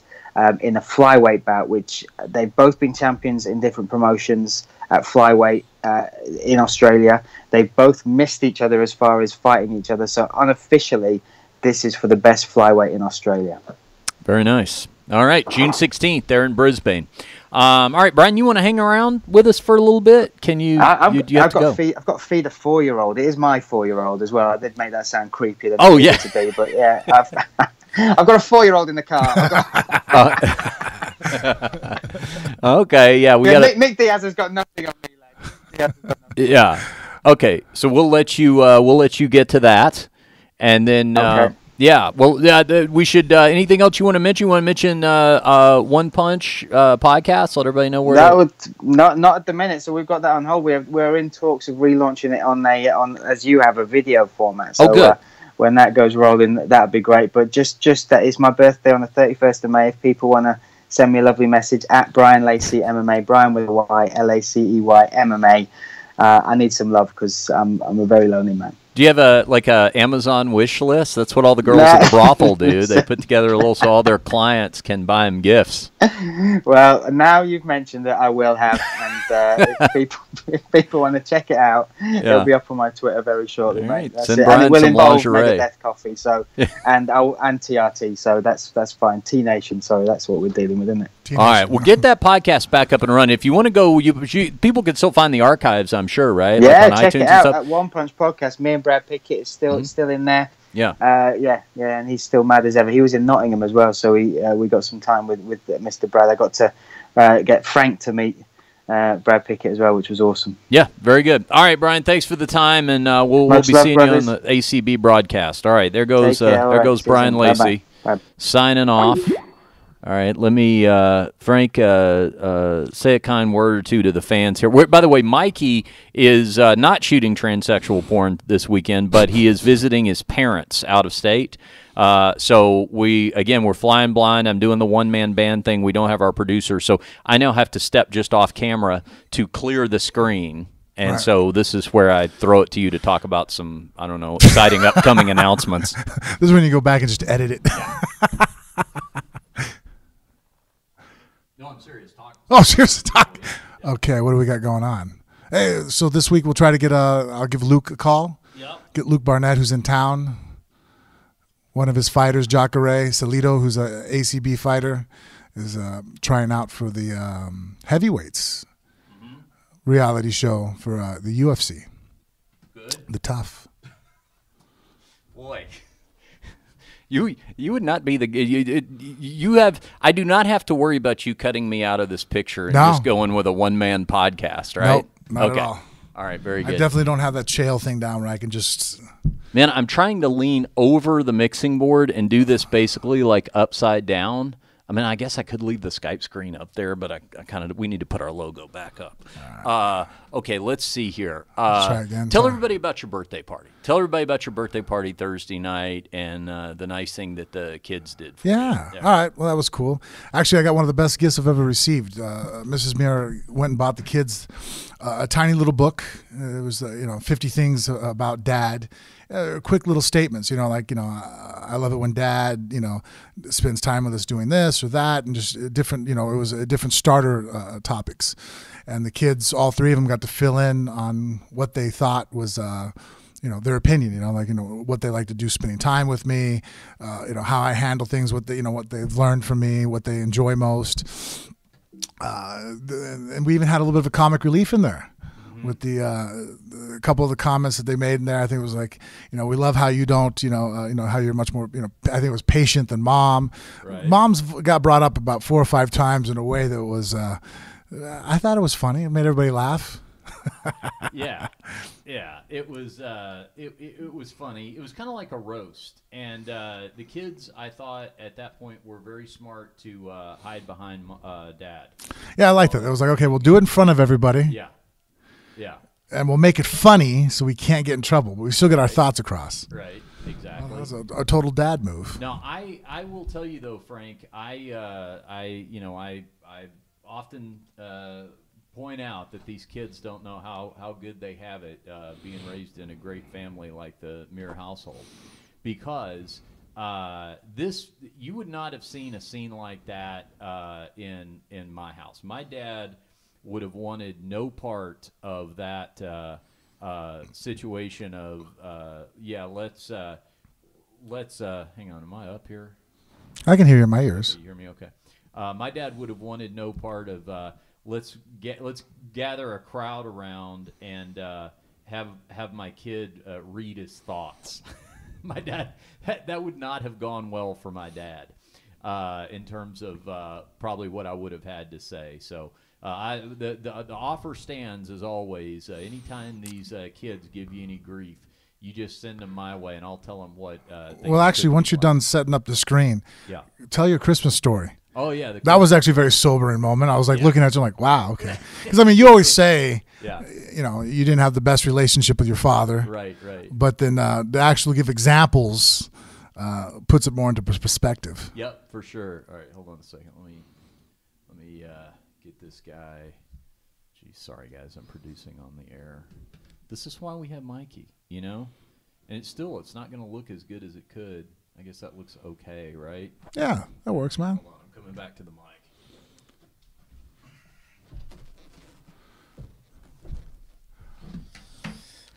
Jeez, makes you appreciate your producer. All right, so my dad, you know, my dad, and I talk about this. I wasn't beaten as a kid or any kind of thing like that. It was just my dad was like a series of misguided decisions. Like even at a young age, I could just tell that his thought process was not sound, you know, and he would make moves that even as a kid I would look at and go, oh, this is not going to play well as I grow up. Like, you know, I'm really starting to see more and more that you are not a sound thinker, you know, and that probably focused me more on trying to be that way because I was always kind of like a mini adult. I never really felt like a kid. Right. You know what I'm saying? Doesn't come as a surprise. Yeah. So it's strange though for you at such a young age to figure out that your dad was maybe not the most mature of individuals. Yeah. But your mom seems like a super sharp lady. Mm-hmm. What was he? I mean, obviously, was he just like the bad boy, the attraction there? Like, how'd they get together? Have you ever asked her? Like, you know, like yeah. Well, my dad. So here's the thing about my dad. My dad was not like me in any. He wasn't like a free spirit or an artist or. I mean, when you say like the bad boy, like not that kind of the way you would. He wasn't like in bands or anything like that. In fact, he was career military. He was in the Air Force, as was my grandfather before him. But the thing about my dad was that he was very, and this is where we differ, he was very materialistic. Like, what kind of car do you drive? You know, like that kind of stuff. He always wanted to, like, drive a cool car, you know, be the 70s version of what status looked like. You know what I'm saying? Like he wanted to be the guy who you know, had the country club membership or had the, you know, what. If he was a young guy nowadays, he'd be that whole, was it gym, tan, laundry? Kinda, yeah. You know what he would have been? He would have been the $30,000 millionaire. You ever heard that phrase? No, actually, like, it's the first one for me. Yeah, someone who, you know, doesn't make $1 million, but thinks it's really important to try to appear like you do, right? I've heard expressions like that, but not very pleasant to say. Yeah. So he was that guy, and he was very focused on that kind of stuff. Now he was very charming, you know, like he could. Oh, okay. He was smooth, and I think that probably appealed to my mom when she was 22 or however old she was when they met, 21, something like that. I guess at that time, maturity is not on a scale of, you know, looks and other things kind of get weighed in farther when a woman's. Right. I mean, you know, if you're in your early 20s, you're a good-looking guy, you can talk a good game, you know, stuff like that, then, it was appealing. So people aren't caring about credit scores at that time. Exactly. And to meet my dad was like, my dad had an alcohol problem, but he wasn't the falling down drunk. Like if you didn't, but he was constantly buzzed. Yeah, if you didn't know him, you probably wouldn't even realize he was drinking. Does that make sense? Functional alcoholic. Yeah, functional. Yeah. So, but it's weird because there's stuff now that I can remember as a kid. I can remember him getting into the car This was like routine. I'd see this happen all the time. We'd get in the car in the middle of the day, and he would have a mixed drink, like just a glass with some sort of whatever, scotch or whatever's in there, and he'd just set it in the cup holder. Like, not like a huge tumbler like my Yeti here on screen, but just an open glass, and he just sat that. I didn't think anything of it, as a kid, but that's a sure sign of someone who has an issue. Well, I think that's more the definition of an alcoholic. I mean, I don't quite know, but if you're just a binge drinker who just gets blasted, I don't know if that's necessarily an alcoholic. No, I have to look it up. But it's those people that have to constantly have alcohol in their system. They drink to stay even. Right. Yeah. So it's that constant, they're not loaded. They're not. That's why they probably get in trouble when they're drinking and driving, because they can get pulled over, completely functional, and drive a vehicle, but then their blood alcohol level's still at 1.2. It's like, but if you and I were at 1.2, I start slurring my words and eyes are bloodshot, a little goofy, but No, that's the way he was, and he had sort of a sense of entitlement. Like he just kind of expected everything to come easy, or like he was entitled to it. Like my grandfather was a high-ranking Air Force officer. And so he kind of had, like, going to military school. He got into a good military school, and it was kind of one of those things. It'd be like being your kid, and you want to be a pro fighter, and you're still going to have to make it on your own merits, but you got a real nice pedigree by way of introduction, when people find out who your dad is. Well, he had that, but he took the exact wrong approach to it, which is, as opposed to thinking, okay, well, that's great for an introduction, but I've got to stand on my own. It was kind of like, hey, everything should just come to me. Everything should just come easy. It's a recipe for disaster. Yeah, one thing I've noticed, that if you're this child yes. of anybody who's already in that field that's reached, like Bella, Cage, and Ronan, if they want to go the fight world, the advantages of being my child is they will have other opportunities, more so than other parents can give their kids because of my connections. Yeah. But they're also going to be judged way more difficult. I mean, under much more stringent criteria than that parent that didn't, that maybe played baseball and now their kid wants to fight, or they were just, just a normal 9-to-5 job. So if you go on there thinking it's going to be easier because your dad's the top of the food chain, you're screwed. Well, yeah, and you also have to be prepared. You have to have the self-confidence to know, if I'm, second generation MMA fighter Mir, that I could still have an awesome career, and it still may not reach the level of yours. Like, it still may be very impressive, and if you just saw it on your own, and if you have the self-confidence that it takes, you can be proud of that. You know what I'm saying? Like what are the odds of having like a 10-year top level MMA career? Not great. Most people don't get that. No, it's extremely rare. Yeah. So if I could have that as your kid, even if it didn't, let's say maybe I never won a title, but I still had an awesome 10-year career, where I made a nice living and stuff like that. Like, be proud of that. Like, that's awesome. So all those things that he needed to have like that, he had the exact opposite of. So I'll give you a good example. Like, I'm playing in bands growing up as a kid, and nobody in my family's musical. Nobody in my, like I said, everybody's military. So they were outside of my dad, they were supportive, but they didn't know what I was doing. They could just tell, okay, I picked up an instrument, I'm playing it. Now I'm going and hanging out with other people that play instruments. Now I'm playing in bars. Now I'm, obviously this is going somewhere, but we can be supportive. We just don't know specifically what to tell you about how to succeed at it.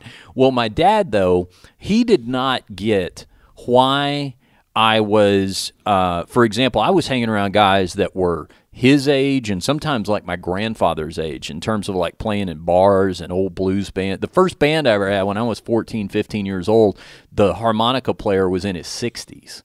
So he never understood why I was putting in the work, like what any of that meant. But as soon as he started seeing it have some success, like, oh, now my kid, plays in clubs and stuff like that, he was the first to show up with his girlfriends and be like, yeah, there's my kid. So he was the kind of guy that like wanted to be there once there was success. Reap the rewards but not put in the work. Exactly, but never understood the work ethic. A lot of people are like that, man. Yeah. Yeah, so I keyed in on a lot of these things early. Now, the story you wanted me to tell, because I brought this up at your... I didn't know how to handle that when you told it to me. I'm like I had this moment where I'm like, oh, man, your kid's really... I'm like, thanks, man, good compliment. And then you told me this... well, I'm like looking at you. I'm like, I don't know if I need to hug you. Are you okay with this? Because this is really this is affecting me now, man. Like, shit, you just I'm like, no, I'm depressed. I'm good. Because honestly, the story I'm about to tell you, it just... For me, I look at it and I'm like, okay, well, I think I came out a pretty decently put together adult. I mean, my mom was a big part of that. And so now you just laugh about it. Now it's just kind of like, hey, I should be able to get something out of it, so I may as well get some comedy. You know what I mean? I may as well get something that either works its way into my stand-up routine or at least makes my friends amusingly uncomfortable at parties. So the story is this. So this is, understand, in the immediate aftermath of Frank, and it really was sweet. Like what Frank was talking about with his kids and the book and everything was awesome. And I tell you, it almost made me want to have a kid. I mean, I was like, yeah. Almost got you down. Huh? Almost. Jennifer and I were really smiling big when they were doing that. Anyway, so the story I was telling you and Jennifer, Jennifer's dad and whoever else was sitting there was when I was about 6, maybe, probably around 6 years old. You write a letter to Santa Claus every year. Here's what I'd like for Christmas and that sort of thing. And your parents mail it to the North Pole or give it to the guy at the mall or whatever. But I wrote a letter to Santa Claus. And in that letter, I said that year for Christmas, I would give up all of my Christmas presents if Santa Claus could get my dad to quit drinking. Here's the best part. My mom kept the letter and used it as Exhibit A to taunt my dad with whenever they got in. I mean, can you imagine Mrs. Muir having some ammunition like that? That's top grade ammo right there. What are you going to do? I mean, come on. No. I mean, that's the one person I think as... Like even my wife, she doesn't have to answer to me. I mean, to a certain point, I guess there are things that we are responsible, but she's still her own human being, and I'm a human being. Yeah. I think at the end of the day, the only people that I have to answer to are my children. That's really the only people I feel an obligation to. It's like, well, I brought them into this world. I have an obligation that, if I have to explain my actions to anybody, they're the only people that I feel that, like, if you sit there and go, hey, why'd you do that? And if I don't like you, I might not, fuck off. Who are you? Whereas if any of my children, 15, 20 years from now ever want to sit there and go, well, Dad, Mom said, or we heard, or, this happened. I remember this situation. Can you explain it better? Yeah. What happened? I'm like, all right, well, sit down. Let me tell you, They're the ones I feel like I owe something to, you do, And so to have one of them tell me and be aware of any of a bad trait and be like, oh, we don't want you to do that anymore.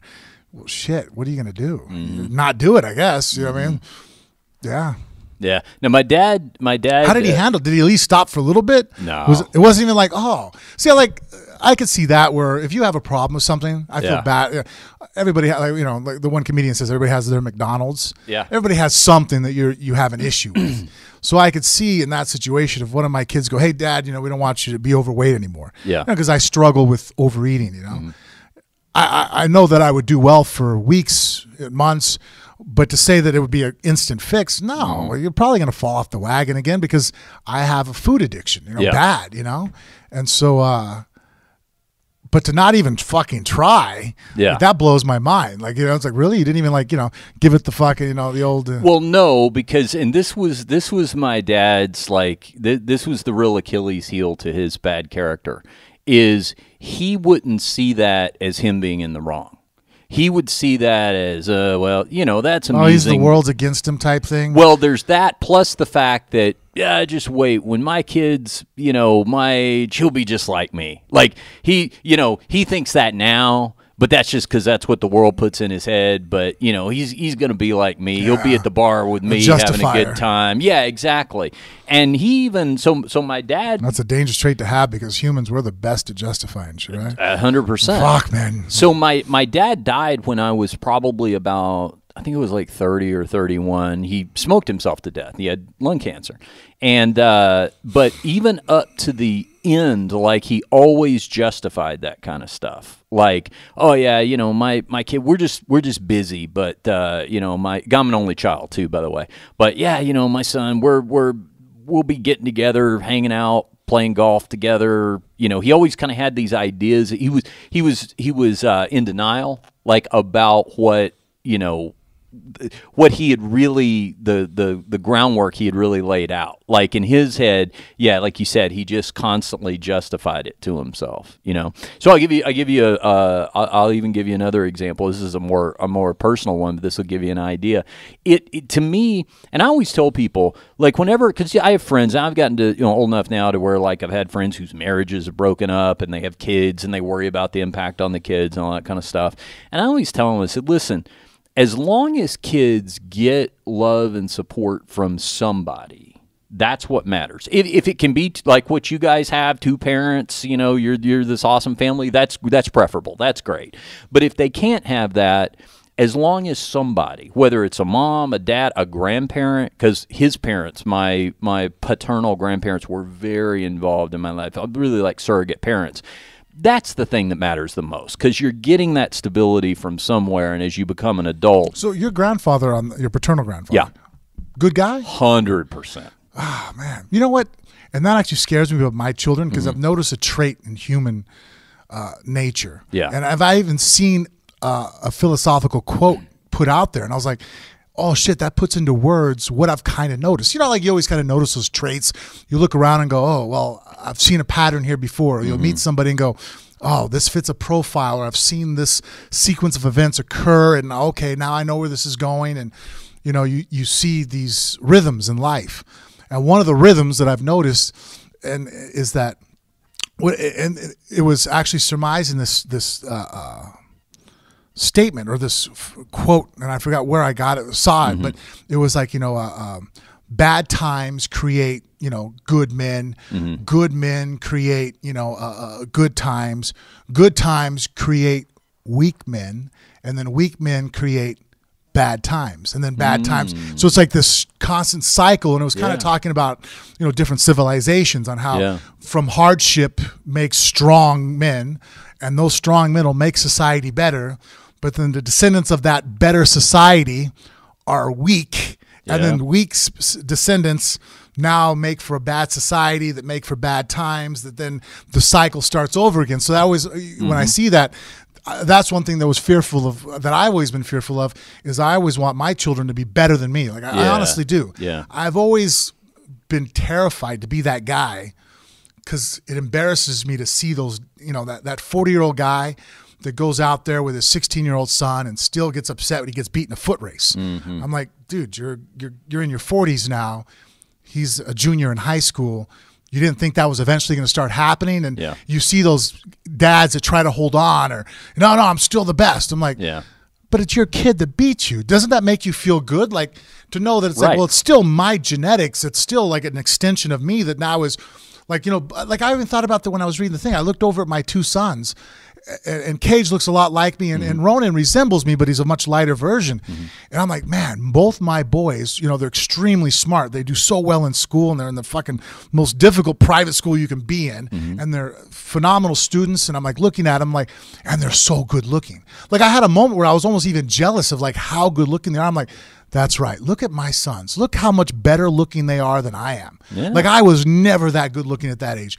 What the hell are they going to look like when they become full grown men? Like, wow. And like, and I think it should, you know, like, then that was like such pride, you know, I'm like, yes, that's my, you know, to want to push the next generation up. So I was always fearful of, okay, that's my goal, is the trajectory goes up. But if my kids live a comfortable life, could I actually make them weaker than me? Because, you know, I came from, you know, not a hard life, but more difficult than normal. And then that made me aspire to give them a better life. But will that better life ruin them?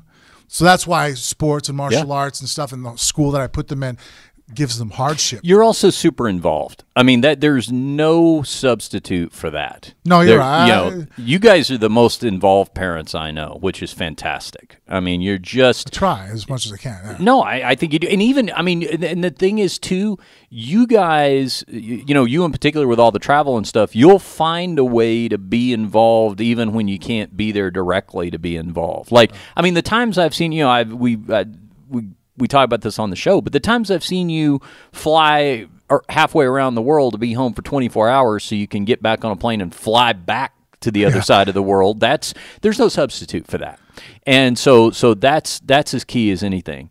But with and you asked about my grandfather. So he was the exact opposite of my dad. Like almost, and I also think too, he never said this. So it's funny that statement kind of rings true in your family. Yes. Your grandfather, I'm probably sure, might have came from a difficult past. Yeah, for sure. Yeah. So then all of a sudden he created a good. Yep. He became successful. Officer in the military. Yep. Then all of a sudden your dad had it good, great opportunities. Yeah. Spoiled child, almost, it sounds like, you know. Yeah. Then because you didn't have the greatest childhood because of your a spoiled father. Yeah. Now look at you. Now you rise, and now you're stronger. You know. Yeah. Yeah. This whole rhythm of waves. It's 100%. So my grandparents had 2 kids. They had my dad and my aunt. My aunt. It's my dad calling now from beyond the grave. He's figured out how to Skype. This will be fun. I had a few things I was meaning to tell him. It's okay. What's up? Oh.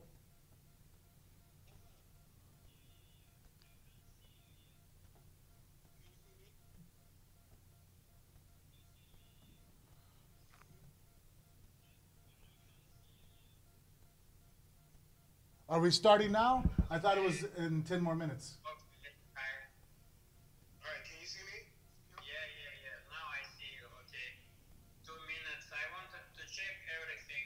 Okay. Garcia is here, and just in 2 minutes, Yaraki will be here, and so we can begin. Okay, awesome. So do you see me? Yeah. I know, Herb, I can't see. No, Herb, you're not on there.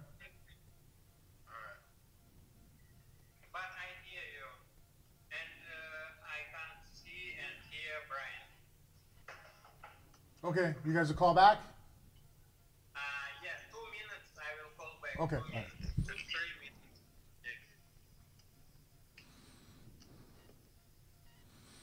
All right. All right, I'll pick it. That's okay. I'll pick it up from there. No, it's good. I'll pick it up from there. 3, 2, 1. So when you're asking about my grandfather, so they had 2 kids, my aunt and my dad. My aunt turned out awesome, like just like my grandfather. My dad, for whatever reason, the other way. So I think my grandfather, like, he never really said this, but I think he was always kind of embarrassed by it. You know, like, I don't know what happened to him. And so and especially with me, because I was an only grandchild. So to him, this was the ultimate wrong, was like my dad, you know, that should have been, in my grandfather's mind, that should have been the entire focus, was me. So my grandfather really kind of, you know, assumed that role. But here's how you can measure it all. So I saw both of them pass away. My grandfather died a couple of years before my dad. So at my grandfather's funeral, I did the eulogy for it. And it was so easy. And when I say easy, I mean, it was obviously a very emotional time. But when somebody says, hey, can you get up for 10 minutes and say some nice things about this person? Done. Like, I didn't have enough time, you know what I'm saying, to get in everything I could have said. And I just got up and it was That's just great. there. So you had a positive male role model. 100%. Now, with my dad, he dies a couple of years later. They asked me to do the eulogy for that. And I was like, what do you want me to say? You know, like, I'm sorry, there's not really a lot to say. Like, I mean, I'm not going to get up and do the roast routine like I'm doing right now, but I'm like, I don't really, there's just not too much to talk about there. And I always say that the worst thing to have from somebody that you care about, the worst return emotion I can imagine is indifference. That's, yes. Indifference, and for you to tell me you have indifference towards your dad, I'm like, that's the worst. That's what it is. Even if somebody hates you, I can deal with that. I'm like, all right, there's love there. You're just angry me for something. There's something I could fix to turn that anger back to love. Yeah. But if you're just indifferent, I'm like, wow, there's not even emotional connection. You're just like, fuck off. I could care less whether I ever hear about you again. I'm like, Whoa, that's like that to me. That's there's nothing worse than that. You see it, and I talk about these signposts. Where early in life I would see like, okay, this is this is where I'm getting a real good read on you. This is we'll wrap with this, but on this subject. But so when I was still really young. I mean, I was maybe 5 or something like that, maybe still 6, probably around the time of the Santa Claus letter. It took me a little longer than most to quit wetting the bed. Sometimes kids, for whatever reason, it just takes a little longer. So, I'm trying to, as best I can, to curtail this problem. But, parents in that situation should be real supportive of it and just try to, work it out. So my dad, in his infinite parental wisdom, says to me, I was on him one day about not smoking anymore because I was real concerned about it. I knew even as a little kid, even back in the 70s, that smoking was bad for you, and it scared me. I didn't want to lose my dad. So, hey, would you please quit smoking? I was always, on him for that. So my dad one day, as I'm at this age and trying to end the bedwetting thing, says this to me. Well, I'll tell you what, kid, if you can quit wetting the bed, I'll quit smoking. Which right there, that's fucking awful, man. Terrible parental idea. Awful. Right. Because first of all, you're equating an adult voluntary decision with a kid involuntary. You have a child decision. that's in love with you. Yeah. That's desperately wants to fix the situation. Yeah. And then you're going to put guilt on you that now that you're going to wet the bed, now you didn't quit smoking. Yeah. Holy He shit. just uses it as ammo, right? Yeah, that is an awful mind game to fuck with your kid on. Exactly. Like, terrible that is idea. terrible. Now, Jesus, man. Here's the payoff. I quit wetting the bed. He didn't stop smoking. So the message, even at 6 years old, is when I saw that, I was like, oh, you're weak. See, you could totally stop this. You're weak. You're an adult and you're weak. And I'm 6, and this is like something that I don't even have any like conscious control over. And this has stopped, and you can't stop. So that's why it's always been very important to me as an adult. Like so you weren't even mad at him. You just lost respect for him. Yeah, like to me, one of the biggest measures of character is just strength and will.